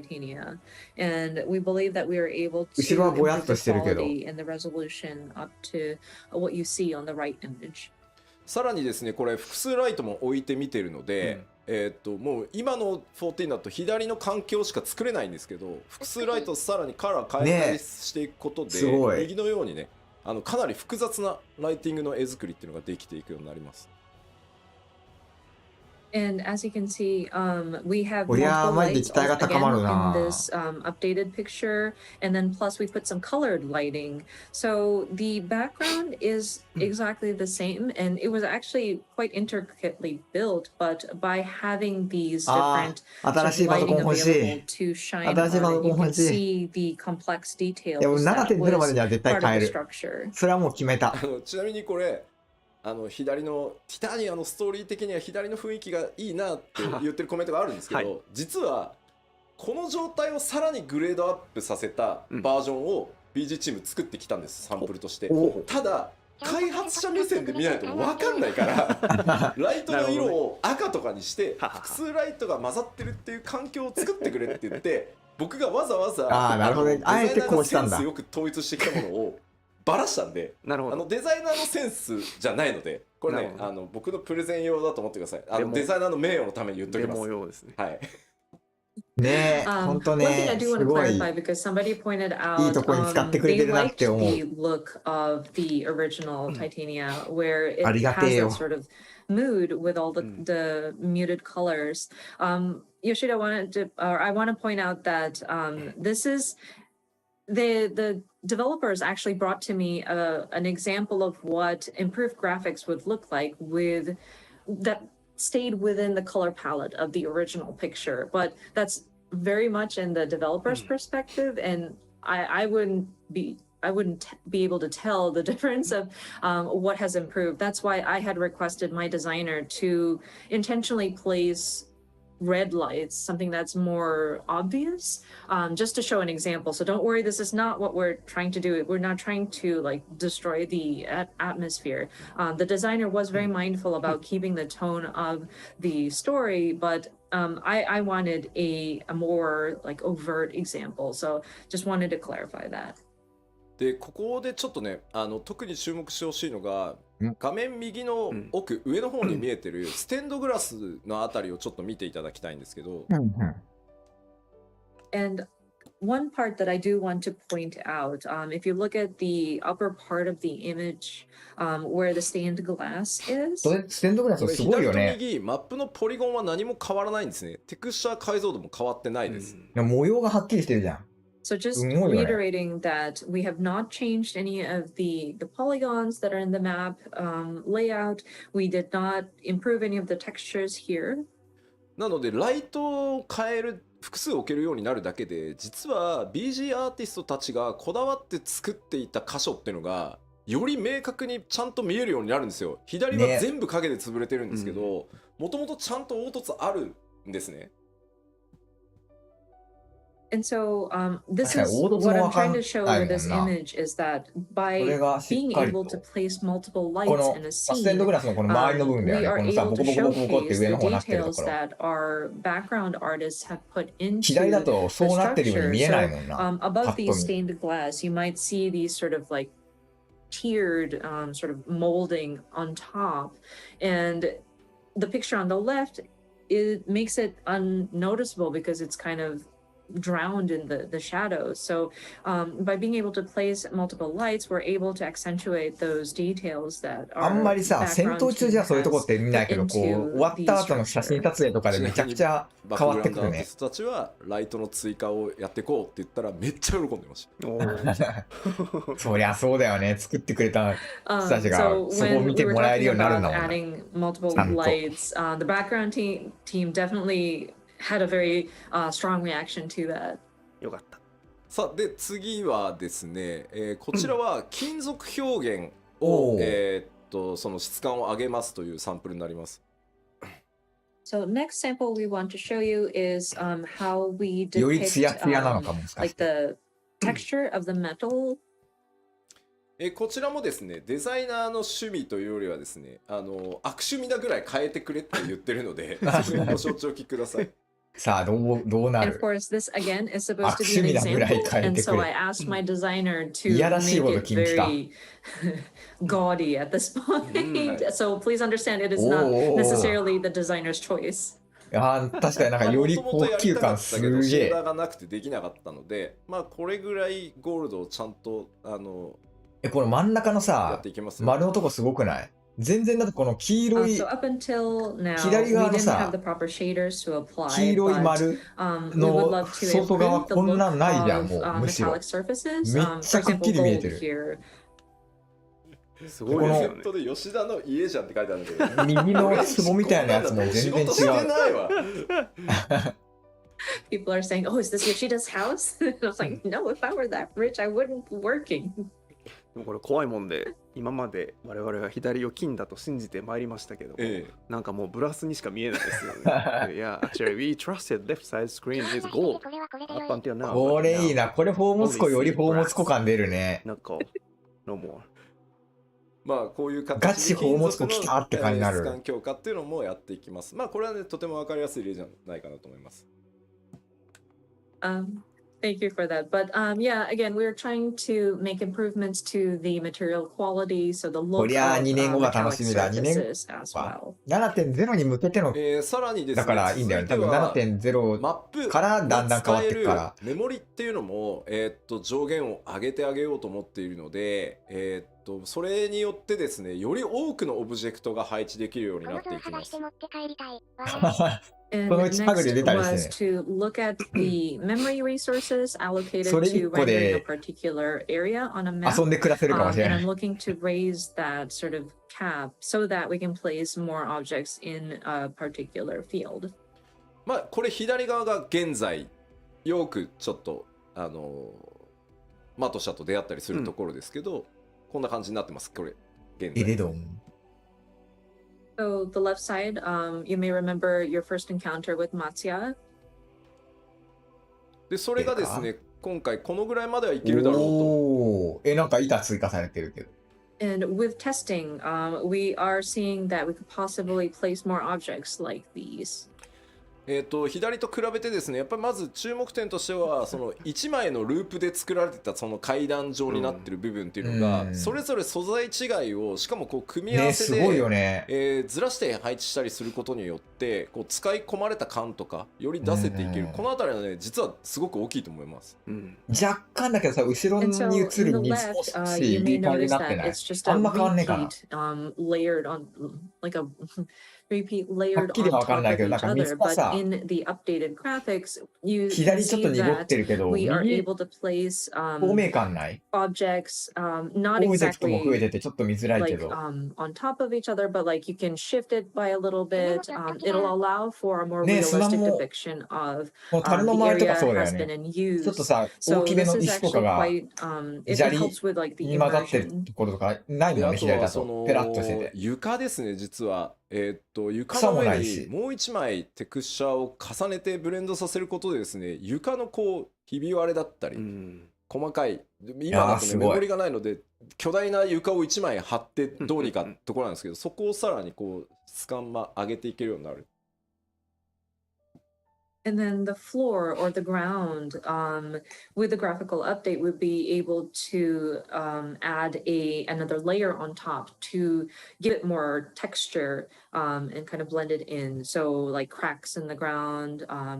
Previously, we wouldn't have enough memory, so we would just have to paste one giant floor and deal with it. But with the graphical updates, I think we'll be able to improve on the texture quality as well.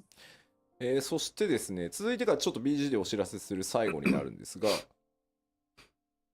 Next is, I believe, the last set of samples that I've seen for the background elements. こちらです。我々開発チーム最大の敵、自動草って呼んでるやつ。これは。So this is one of our pet peeves, arch nemesis, I should say. These are like these automatically generated grass. この一番カメラに近いカットシーンのチェックをやってるとですね、割り込んでくるんですよ。自動で生やされるんで。多分カットシーン作ったスタッフの時には生えてなかったんでしょうけど、僕がチェックする時は生えててですね、このジャギジャギがすごい入ってくるんですよ、カメラに。And this is so, it takes away from cutscenes when it barges in. I'm sure when the cutscene team is creating the composition, they don't see the grass because this is just automatically generated after the fact. But sometimes it's like so close up and it's so pixelated, and that pixelation it bothered me very much. 今回もね、実はちょっと裏話ですけど、はい、まあエルピスでいや草どうなんだろう。ヘルメスにね、メーティオンにせがまれてエルピスの花をこう見せるシーン、夜空でね。でヘルメスがこうあった仮面を外す、あそこがですね、何度チェックしてても自動草が入ってくるんですよ。で頭にきたんでBG 班で頼んでこの辺もう草生やさない設定にしてくれって。あ、なるほど。除草剤を巻いてしまったんですね。So one behind the scenes comment I wanted to make when I was looking at the cutscene in Elpis, sorry spoilers, but Hermes, when he's talking to Meteon about, oh, I want to show you the flowers in Elpis, and he removes his mask, the grass automatically generates. And it gets in the way. So I got so mad. I told the background team, like, can you make it so that you don't have grass being generated in this part of the ground? で、それがですね、今まだテスト中ですが、こんな感じになります。めっちゃ綺麗じゃん。すげえ。But that will be updated, hopefully. Again, we're still testing, but this is a sample image of what it could look like.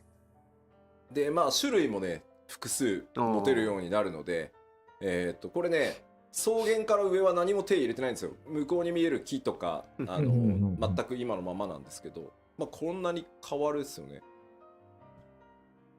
So, and plus we are able to generate a variation of different grass or plants. And so while we haven't added or modified anything in the background, like the trees and the field in the background have not been modified, the look of it is different because of how we can process these automated grass. これはですね、自動草そのものを入れ替えるので、申請から行月まで全てのマップで自動で生えてる草がきれいになります。And for this update, we will be replacing the system that generates these grass or plant life. And so this should be applied throughout all of the areas from A Realm Reborn throughout Endwalker. なんかマック届いた。さあ、ではバックグラウンド、実はねまだあるんですけど、ちょっとどんな表現、ハンバーガーとバックグラウンドを上げていくかというのをお知らせしておきます。大丈夫か今回の。We've done various other testings in terms of background elements, but allow me to summarize again. まず先ほど、サンプルでも見ていただきましたライト配置数の追加、質感、凹凸表現ね、雰囲気の強化っていうのがこれによって、俺はマックいただくぜ。So again, we are going to be doing additional lighting points, so improved visual quality, depth, and immersion. そしてですね、影の高解像度化、影のテクスチャーを高解像度にすることでですね、ちらつかなくなったりですね、影がよりメリハリが効くようになります。コンビニで買った唐揚げ、クランキーチキンを食べ終わったかと思ったら次の食事がフードファイターかよ。And so we'd be improving the texture of the shadow and how it's depicted so that it will allow for like flickering, decreased flickering. ちょっと嘆きの海のマップを思い出していただきたいんですけど、あそこ実は雰囲気を宇宙空間にするために、ライトの距離をすごい遠くして、全体の暗さをこう締めるようなことをやってるんですけど、結果そうすると影がものすごく長く表示されるんだけど、テクスチャー解像度が低いがゆえにすごいじらついたりボケたりする箇所が結構多いんですよ。ただ雰囲気を優先したんで我慢してたんですけど、そういうところもですね、より綺麗にちらつかずに全然気づかなかったかも。なると思います。So if you would recall Mare Lamentorium and how we were trying to depict or make it seem like you're in outer space and make sure that the lighting had been placed in a very distant location so that we emphasize that sort of darkness that surrounds you. Because of that, whenever you're on the moon, your shadow gets to be very long, but because the shadow textures were not optimal, you would see frequent areas that would cause the shadows to flicker or it could get blurry. So with the graphical update, we're hoping to improve so that those shadows would come out a lot. 普段は気づかないけど、やっぱりそして綺麗だと綺麗だなってなるような工場です。これもシェーダーでですね、金属とか布とか、まあそれ以外のちょっとシェーダーも今検討してます。And then, of course, improved textures, which includes metals, fabrics, and we're also trying to consider what other elements can we improve. そして最後にご覧いただいた自動配置植物の強化、高解像度にしたりですね、あと植生をね、種類を増やしたりしていきます。Lastly, more and better auto-generated greenery, which is increased resolution, variety, and etc. で、画面全体にフィルター効果として非常に重要なアンビエントオクルージョンっていう機能だったり、フォグ、いわゆる霧をこう重ねるみたいな、それをフォグって呼ぶんですけど、これらに関しては今テストをしてるんですけど、まだちょっとサンプルをお見せできない状態です。And we're also considering other effects or filters that would apply to the overall screen, including ambient occlusion and fog effects. まだまだね。Now, those are still being tested. このアップデがなされるまではまだまだ準備期間がいっぱいあるから。present at this time. めちゃくちゃ雰囲気出るし、めちゃくちゃクオリティ上がるんですけど、画面全体にパフォーマンスの影響を与えるものなので、慎重にテストをして、しっかりこれだったら大丈夫だろう、その皆さんが極端に PC を買い替えたりとかしなくても、あとオプションでね、ちょっと切ることで軽くできるとかっていうのをちゃんと用意した上で、ここまでやれますよっていうのをちゃんとお見せできる。まだちょっと1ヶ月じゃそこまではいけないので、ただこれらも強化はしていきますので、また続報をね、お待ちいただければと思います。いや、楽しみだね。And we totally understand that it will give it a different sense of atmosphere, or it would really improve the mood if we had those kinds of textures applied or those filters applied. But it does affect the overall performance of the game. So we will need to test it very carefully for sure. So we want to explore our options, but we also want to make sure that we are at a state where we're comfortable and not requiring for so much resources that players would have to like update their PC ね、全然待つ。2年後でももうなんなら4年後でも全然いい。だってグラフィックが変わるのはさ、抜きにしたって仮になかったとしても続けてるからさ、おまけでついてくるようなもんだし、グラフィックなんていつになってもいいよって感じ。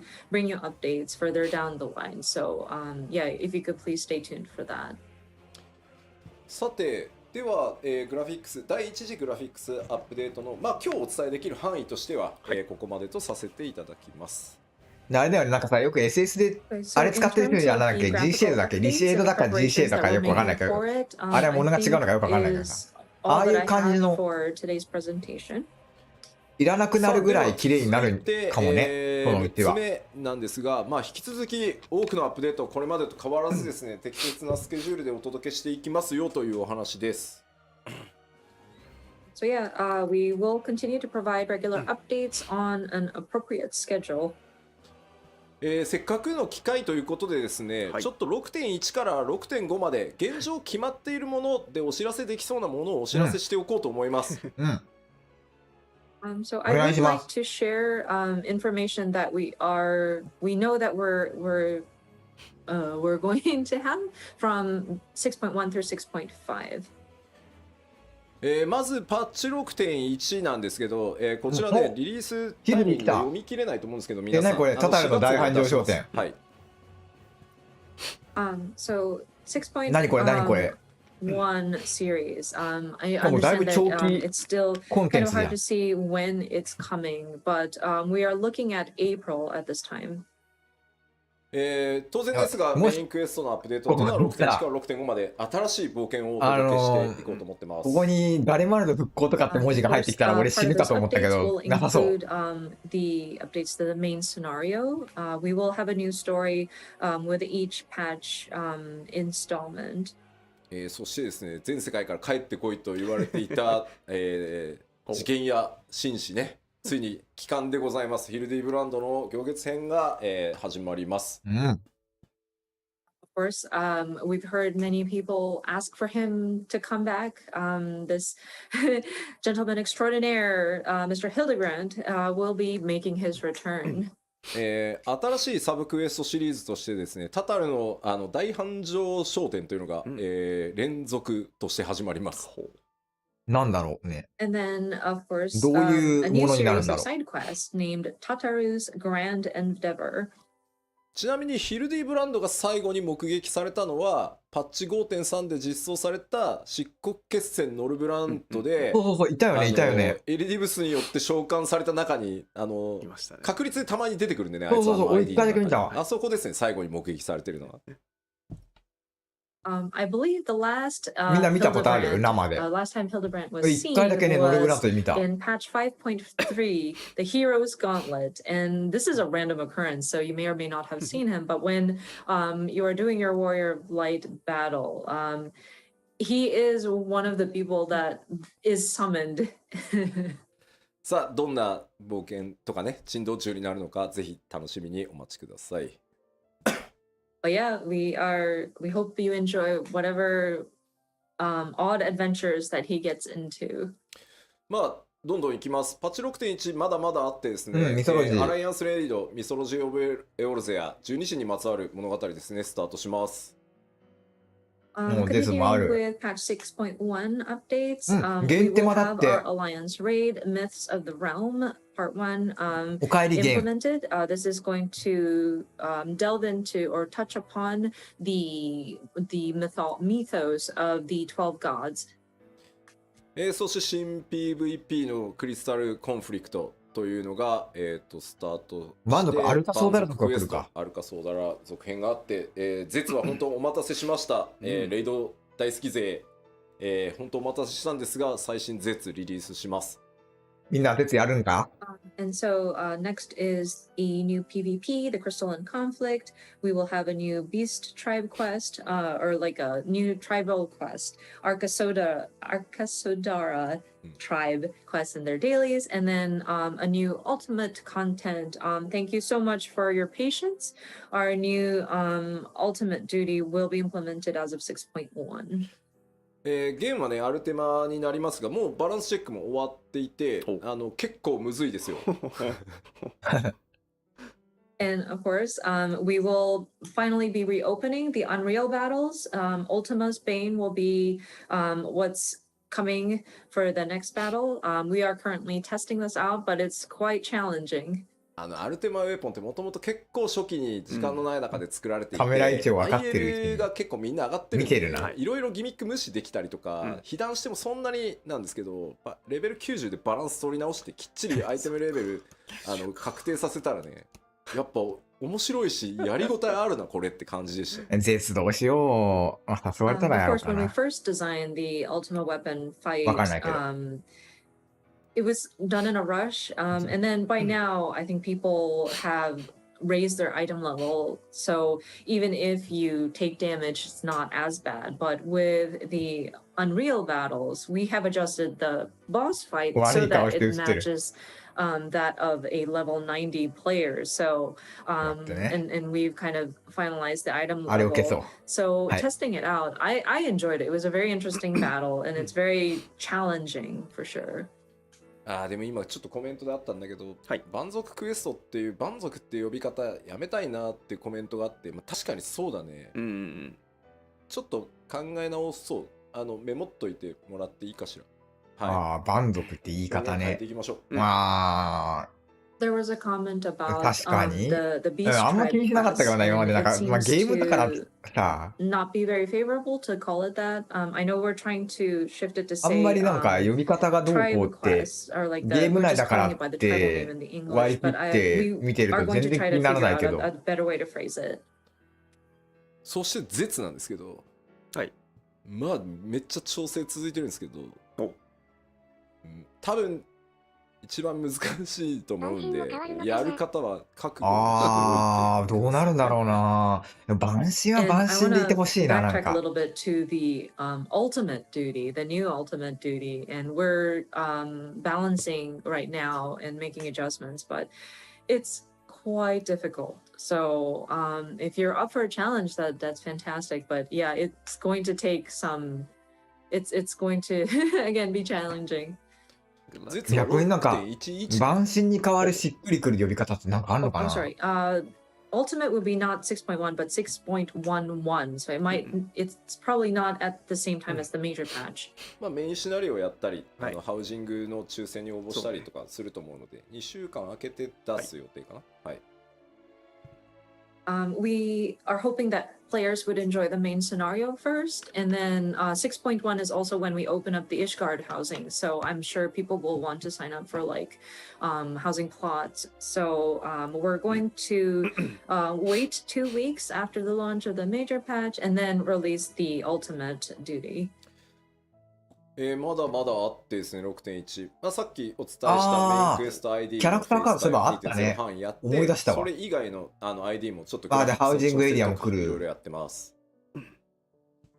俺そうだ。ハウジングエリアの拡張がさ、今ある3都市、今っていうかその初期3都市、拡張されるのか気になるような。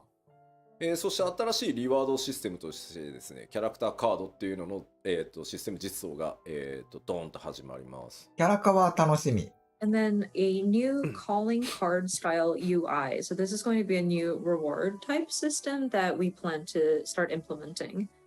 この辺の詳しい内容はね、3月4日からのまたパッチ 6.1 特集、パート1、パート2の方でお伝えしていきます。そして2もあるのか、6.1 の PLL。じゃあまだまだ先だな、6.1。だって1個だったらさ、なんか PLL あって2週間3週間とかって感じだけど、パート2がある時点で結構後だよね。6.1 feature part 1 and part 2. So we'll delve into details at that time. So next item would be new hairstyles for Hrothgar. Thank you so much for your patience on this. そしてハウジング、イシャガールドハウジングが開き、お得意様取引はなんとアルフィノ・アリゼのお母様であるアメリアンス編となります。The next two items is the opening of Imperium or Ishgard housing, and then custom deliveries. You get to meet with Alphino and Alizé's mom, Amelians. 新 PVP はいつですか。またちょっと PLL で詳しく言いますけど、6.15 を予定してます。はい。We had a question about when is the new PvP going to go live. Again, we'll cover this in the upcoming other PLLs, but we are looking at 6.15 timing for that. それ以外にもですね、透滅戦など多数のものがまあ、当別に名前言えないですけどありますんで、ぜひご期待ください。ここまでが、まあ、6.1 のざっくり概要です。当別戦この先何と戦うんだ。 And of course, new trials, we can't say what, but other assorted updates are planned for the 6.1 series. そして続いて 6.2 ですが、こんな感じになってて、まあ、一番の注目はやっぱりお知らせしていた、無人島開拓が 6.2 から武器強化コンテンツ 6.2 からか。So next 無人島 up is 6.2 the だって。 6.2 series. This is one of the large, で、パンデモニウムの続編 anticipated も入って content, くる I のか。 believe, is the Island Sanctuary. これは That's 多分 when we're 8 going 月 to 9月の start 話か opening な。 this up. 昨日全体を一通りチェックしましたけど、めちゃくちゃでかいんで規模。だいぶね組み上がってるんで、もう武器強化コンテンツがここから始まるんだったら俺別に別の時間暇だな。でも俺な、過去のデツクリアしてねえからな。大体どこの募集もデツクリア経験者だしな。今日は時間がないのであれですけど、詳しく説明する機会は取ろうと思いますが、基本的には外の世界と全く異なるそこだけで完結できる遊びになってますし、まあ、ゆっくり本当にゆるくやれるので楽しみに待っていただけると嬉しいです。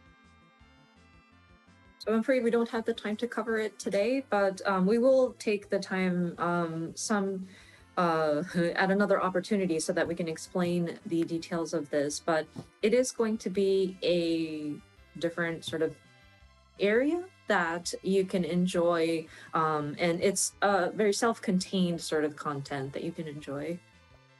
でまあ2.x 残り新生オルゼアの 2.x シリーズのメインクエスト ID を全部対応し、想定編にも突入します。あとは武器強化コンテンツの新しいシリーズをスタートしますとかですね。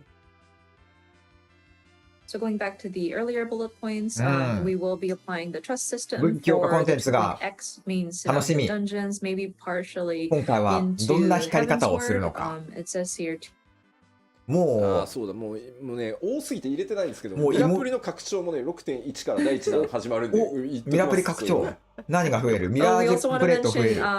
We will be expanding on glamours. ミラプリのごめんなさい、ミラプリはグラマープリズムの方でしょうか。言えない感じですか。第1弾はプレート増やすをやっていく、まず第1弾。おお、いいじゃんいいじゃん。So glamour related updates. I'm sorry, I wasn't sure how to phrase it, so I squeezed it out of Yoshida-san. We will be addressing and expanding upon glamour plates as part of the first glamour related updates in 6.1 series. 今15か。ちょっと全部書ききれないけど、どれぐらい増えるんだろうね。討伐討滅戦のノーマルと極があるとかいうのは、まあいつも通りやっていくので、まあ30ぐらいだったらバカでかくない？あると思ってもらえると。全然別に課金で増やすでもいいけど枠を。無料じゃなくてもいいんだけど。特にさ、クラフターとかは、なんかこう、呼ぶごとに見た目変えたいよね。収納数増やすトライもしてるから、ごっそりどっかのタイミングで増やします。And we're also looking at like how to expand upon like the number of sets stored. So we're hoping to find an opportunity to do that update, like not an overhaul, but like an update on that as well. そしてですね、さりげなく書かれてる新しいこの 6.2 から新しいバトルコンテンツ、タイプが全くこれまでと違うコンテンツを今開発中です。And then the fourth bullet point, it's just kind of snuck in there as part of like the updates, but it's a new thing that we're trying to do. 難易度可変ダンジョン。It's a dungeon with variable difficulty. しかも1人から4人向け。難易度可変ダンジョンって今開発コードネームなんですけど、1人から4人でチャレンジできて、1人で行く、2人で行く、3人で行く、4人で行くっていうので、自動的にそれに合わせて難易度がコントロールされるっていうチャレンジ型のコンテンツになります。And so the code name that we're using here is like Criterion Dungeons, but so you can attempt this with 1 to 4 people, and what makes it variable is that if you go in, depending on the number of people you go in with, so 1 person, 2 people, 3 people, 4 people, the difficulty sort of varies. It will automatically scale, so it's like a content where players can sort of challenge themselves. まあこちらも組み上がってはきてるんですけど、まだ調整いろいろチェックやってたりするんで、まあ6点に近づいてきたらしっかり特集していきたいと思います。It is coming along nicely, but and we're still performing checks on 楽 the しみだね。ど content. んな感じなん So だ。please stay tuned for new information as they become 絶 available 対ア and チーブ when メン we トで can 一人 talk で about クリアするってのありそうだ。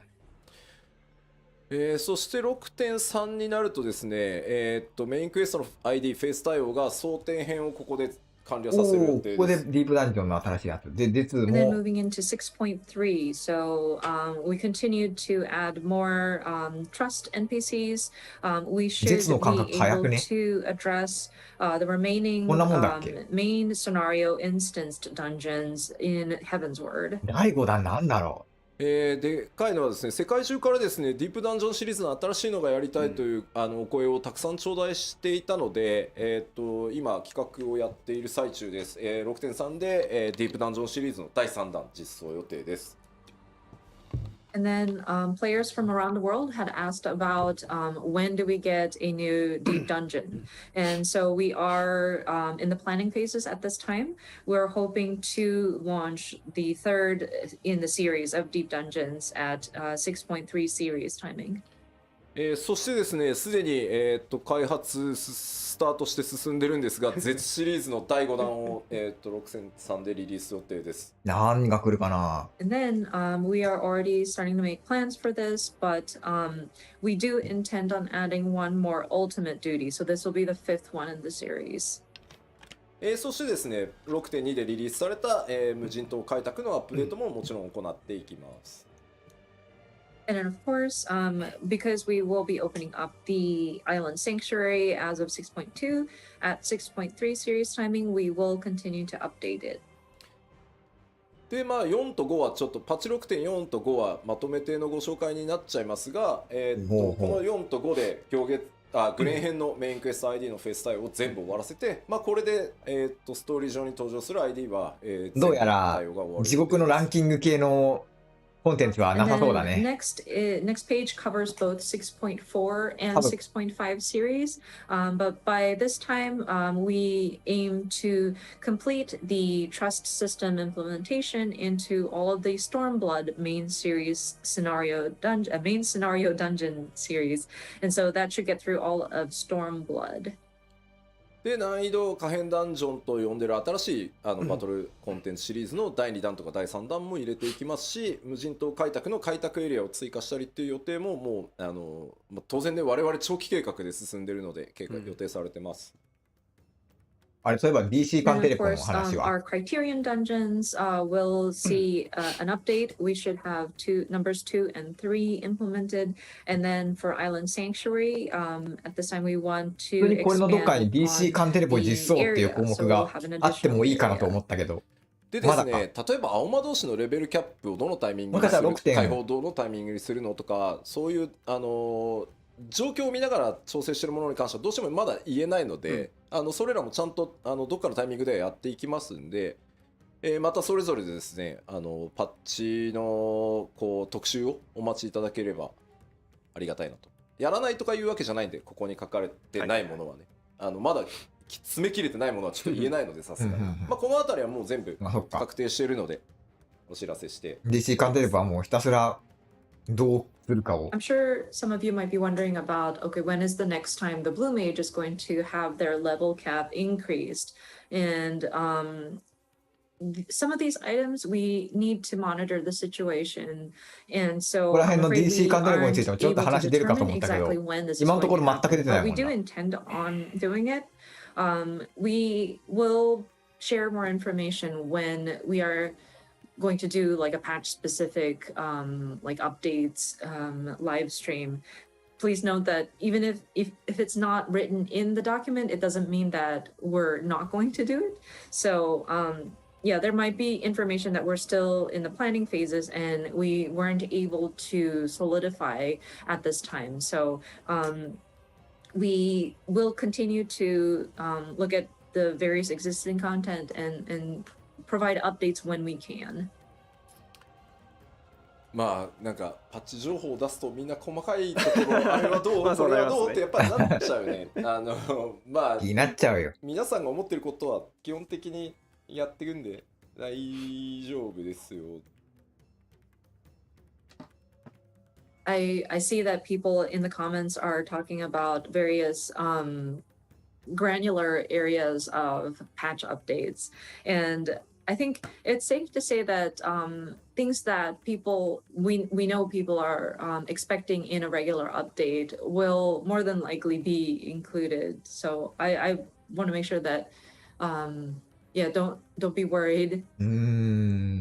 まあアルカスソーダラの次のはどうなるの、種族ってどうなるのとかもう全部決まってます。あ、そっか、確かに蛮族もまだそんなに入ってないけど、さすがにアルカソーダラ族で終わるわけではないだろうし、レポリートとかめちゃくちゃ気になるしな、ありそうだよね。The tribal quest beyond Arkasodara is I'm sure a mystery, but we have a plan. We do have like which group to focus in on, and we do want to have content available per each of the patch. So it'd be great if you could wait or not wait, but like speculate, kind of imagine which tribe will we be focusing in on.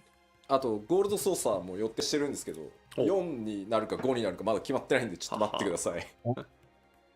And we do intend on making Gold Saucer updates, but we still haven't determined if it's going to be 6.4 or 6.5. So that's why we're not mentioning it at this time. さあというわけでまあ変わらずですね、もりもりでやっていきますよというお知らせでした。But yeah, just wanted to go through all of these roadmaps just so that we know that we plan to continue providing very hefty updates. ただですね、一個皆さんにこれを踏まえてですね、ちょっとお知らせをさせてください。はい、お願いしま But す。with that being said, allow me to make one announcement. メジャーパッチのサイクルについてです。And this is regarding the major patch cycle. これまでですね、申請スタートからですね、まあずっとできるだけこの 3.5 ヶ月に1メジャーパッチ配信っていうのを、まあ、目標に掲げてやってきました。So of course, since the relaunch as A Realm Reborn, we've tried to keep this pace of one major patch update per every 3.5 months. 間隔が狭まるのか早まるのか。これをですね、本当申し訳ないんですが、2週間プラスしてですね、4ヶ月にさせてください。全然いいよ。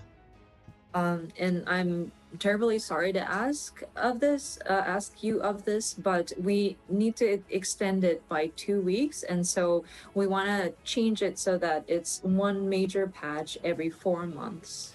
でこの2週間って何かっていうとですね、まあ我々開発内では実装期間っていうのと調整期間っていうので大きく2つあるんですけど、この実装期間にプラスあと1週間、それから調整期間にプラスあと1週間の時間をいただいて、まあ、マイメジャーパッチを 3.5 ヶ月でなんとかやってきたのをちょっと4ヶ月、まあ、プラス2週させていただけると助かります。So of course we have periods of our development cycle where it's 期間や年末年始は development and then 上期にプラス1週間。なるほど。and various adjustments, fine tuning that we do. So those 2 weeks that we ask of you for your patience is 1 week for additional implementation, and then 1 week additional for fine tuning. So that makes it that 3.5 months now turns into 4 months. でですね、夏季休暇期間とか、まあ、我々やっぱりサマーバケーションスタッフに渡したりですね、年末年始やっぱり家族とねゆっくり過ごしてほしいっていうのがあるので、まあ、夏季休暇期間とか年末年始の場合には、まあ、これにプラス1週間ねさせていただくことがあるかなと思います。And in addition to that, we do have breaks, like summer vacation or summer holidays, New Year's holidays. I'm sure people have family that they would visit over the holidays, and so for those holiday seasons, we might see an additional like 1 week's 長くする分 but like 1 week's time 実装されて added 速 as 攻 well. で文句はまあやっぱりめちゃくちゃ言われるような調整にはしないでねっ10年て。間っていうところでも確かにお伝えしましたけど、相当忍者の突進6連続みたいななみんの開発チーム運営チームのモチベーションというところに頼ってやってきたところがあるなと思っていて、自信もそんなひどかったのかまあそれは僕自身のこう稼働の高さも含めてなんですけど、まあ休みたいというよりはやっぱり適切にみんな健康で健やかに開発に取り組むことでよりクオリティも上がっていくだろう。でもまあ事実足りてない、無理をしてきたっていうところもあるので、ちょっとそれが理由になってます。As I explained in the first half, when we were looking back at our first 10 years, we really depended on the motivation of each of the developers that are on the team. And me included, I was moving around and very hands-on with my team, but looking at our schedule and how we work, I do want my team to be healthy and be able to sort of maintain a 無人 good 島どんなこ level と of するんだろう quality な。 because they are taking the 次回 necessary の PL が breaks. 3月4日っつったか And ら。 to be honest, there were areas あ、 where 本当 we にちょうど2週 might 間後 not か。 have performed as well as we should have because some of us may have been pushing too hard. So that's the reasoning behind why we want additional time. でまあ非常にね皆さん優しいコメントいただけてるんで、とても嬉しい。特にスタッフの健康とかね気遣っていただけてるんでとても嬉しいんですけど、まあこれまで 2.0 からねなんとか 3.5 ヶ月でこうやってきたこの実装10何週調整何週みたいなのでまあやってきたんですけど、ちょっとね比較を持ってきました。And thank you so much for the kind comments なんだなんだ。 regarding our staff and making sure that you're showing your concern to our staff members. It really warms my heart, and I'll make sure to relay that. But considering what we've been doing in terms of providing an update every 3.5 months since 2.0, and we work with a schedule of like such and such weeks for implementation and whatnot. So we put together this comparison chart for you to take a look. まあこれまで、企画、開発、調整、デバッグっていうのを、まあ、3.5 ヶ月でやってきてたんですけど、3.5。Of course, our development largely is broken down to planning, development, adjustments, and debug. めちゃくちゃ And 増えてるな、 this やばく is ない some of the numbers that we've pulled up. まあ、パッチ 3.3 の時が左の列、5.3 の時が右の列です。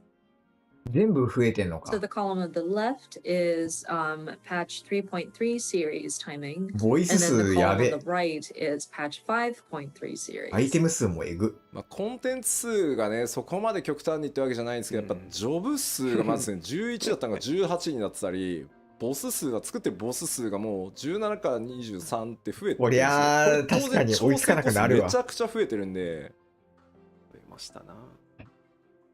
So, I mean, the number of content, like types of content, may not have varied over the years. But if you look 実 at, 装す say, る項 like 目 the はどん number どん of 増えてるのに同 jobs, じ期間でやれって方が無理だよね。 from patch 3.3, 11 jobs, we've now jumped up to 18 as of 5.3, which means a lot of different balance adjustments for those. Number of bosses have gone from 17 to 23.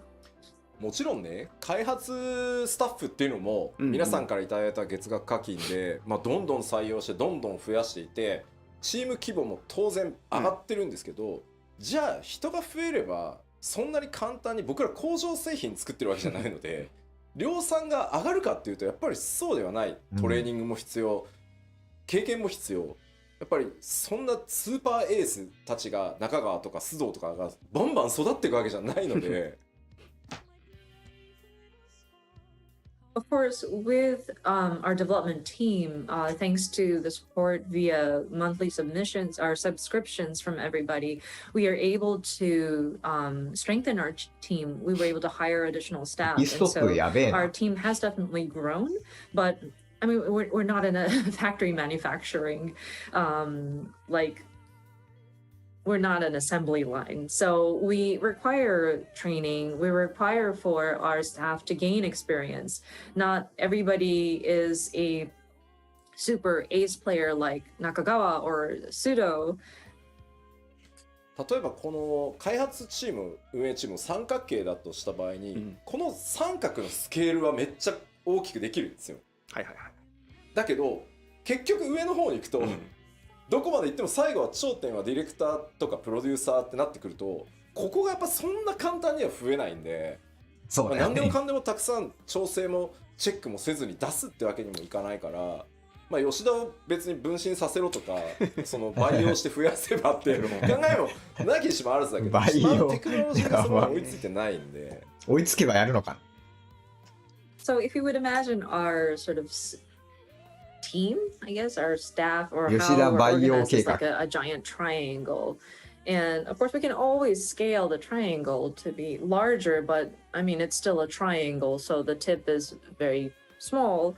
And when you get to like the director and producer level, I mean, we train fantastic people, but like it doesn't grow in numbers as much as like when you scale the lower part of it. And there still requires a lot of adjustments that need to be applied on the things that we do create.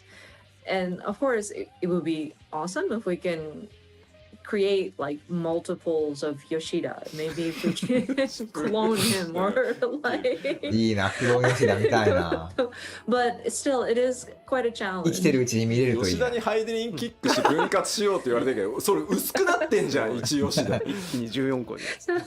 Somebody saying, perform the Heidelin kick on Yoshida and sunder him, then we'll have 14 of him. But then, wait, no, but he's sundered, so he's like thinner. Like this, you have a diluted version of him. いやいや、まあでもね、例えばそのカットシーンの数字なんてね、2時間25分トータルだった自動送りしていくと、まあパチコートだと4時間30分になってるんですけど、まあ当然ですけど、そのいただいた利益で人も増やし、いろんな会社さんにお願いして腕のいい人たちにたくさんカットシーンやっぱ作ってもらってるんですけど、どうしてもねディレクションする側っていうのの人数は限られてくるので、それでももう倍増近い感じですし。And if we look at the cutscenes, we went from 2 hours 25 minutes to 4 hours and 30 minutes. And this is like if you let the dialogue autoplay. But I mean, we have brought on many talented people onto our teams. But we still require somebody to look at the product that they create, and there needs to be a director that makes sure that we're この量を入力して誤字脱字ないかもチェックしてなんて。能力の薄い吉田のただのやからやんけって。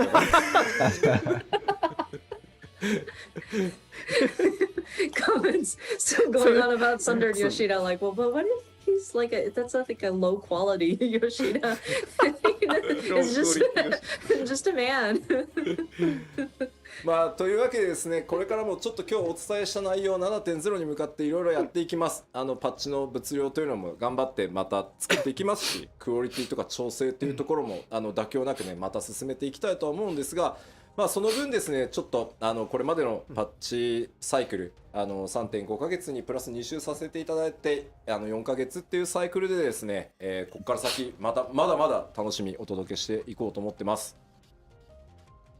But yeah, we are making various plans leading up to 7.0, and we still want to continue bringing you the different patch updates. And so with the different elements that we implement, as well as the balancing that we do, we don't want to compromise any of that. That's why we do want to continue producing the patches to the quality that we hold ourselves up to. 10年後でも多分俺は So we do want to ask VTuber for で that いける additional と 2 思うけど。 weeks so that we will have the 4-month patch cycle. But we will continue to bring you regular updates. 逆に10年後って VTuber どうなってんだろうね。あと10年やっていけばとてつもなく長い旅になると思ってます。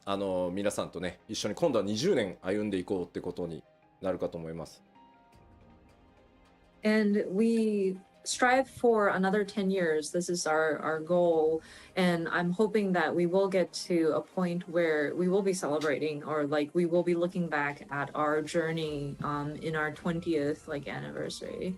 まだまだやりたいことね、チャレンジしてみたいことあります。驚いてもらえることやっていこうと思いますので、ぜひこの先もですね、一緒にまたボッティン作っていただけると嬉しいです。Yes. We do want to do more, take on more and more challenges, bring you more surprises. So I want to continue building this together with you all. So yeah, it would be great if you could continue to keep with us. はい、では前半。はい、ありがとうございました。Thank you very much. So this is all about the first half of today's letter live. 今日の前半、プロデュースされたライブの前半戦はここまでとなります。1個忘れた。DC トラベルはいつが結構多くて、今のところ予定 6.18 かな。で予定してますんで。案外近いじゃん。Sorry, one more thing. We did see a lot of comments about, so when is data-centered travel going to be implemented? We are currently looking at 6.18 timing for that. はい、ありがとうございます。Thank you very much. ではこの後休憩に入るんですが、ですね、今日は後半戦は、通訳は別の方にお願いすることになっておりますので、あゆみさんがここまでとなります。So before going to break, because we have another person for translation for the Q&A part. So that's it for あゆみさん。ね、それぐらいな感じ、夏休みとかにご挨拶お願いします。サマーバケーションに行けるかも。長い間お付き合いいただきありがとうございました。Thank you guys so much for your patience as we navigate through all of this. But yeah, I will see you guys at another opportunity. ありがとうございます。Thank you very much, あゆみさん。まあ僕がね、安心してこうゲームシステムの話っていうのを全世界の皆さんにこういつもの調子でお届けできるのは、本当にあゆみさんの高い翻訳スキル、特にね僕の性格を把握した上でのやっぱり、トランスレーションがね、もう長くなりますのでね、僕らもコンビを組ませてもらって、なんで本当に助かってます。いつもありがとうございます。ありがとうございます。ここどうやって訳しましょう。吉田さん really knows Yoshida-san's characteristics very well, so we are very relying on Ayumi-san's translation for when he explains the game systems or mechanics. So thank you very much, Ayumi-san again. Thank you. はい。では今から休憩に入るんですが、1時40分再開。So we want to restart the latter part of the letter live at the 1:40 p.m. Japan time, which is in 20 minutes. でですね、今日の休憩のお供をご紹介したいと思います。So during the break, we have two videos today for you to enjoy. 20分あるから1本ならいいやと思ったら2本あんのかよ。Yeah, we have a 3-second digest preview of all the songs from the upcoming Endwalker soundtrack, and a time-lapse video of mosaic art we created live using screenshots and we were submitted by our players during another broadcast. 2本ありまして、1本目は、先日つい最近公開しましたエンドウォーカーのサントラが出ます。それの、3秒ダイジェストの全曲紹介の、トレーラーがありますので、そちらをご覧いただき、その後ですね、これも先日ご紹介しましたが、別の生放送企画でモザイクアート、皆さんからお送りいただいたスクリーンショットでモザイクアートを作るという企画がありまして、それのタイムラプスビデオがありますので、そちら2本続けてご覧いただいて、また1時40分から再開したいと思います。はい、それでは休憩です。ビデオをご覧ください。どうぞ。よし、じゃあ俺の配信はここで終わろうかな。楽しみだね、今後も。とりあえずは 6.1、 次の配信っていうか次の PLL 配信はおそらく3月4日、パッチ 6.1 のやつの時に撮ると思うんで、普通にまたゲーム配信はやるんで遊びに来ていただければと思います。じゃあこれにてお疲れ様でした。よかったらチャンネル登録、高評価、Twitter のフォロー、通知ボタンよろしくお願いします。じゃあまた明日以降お会いしましょう。またねー。このまま。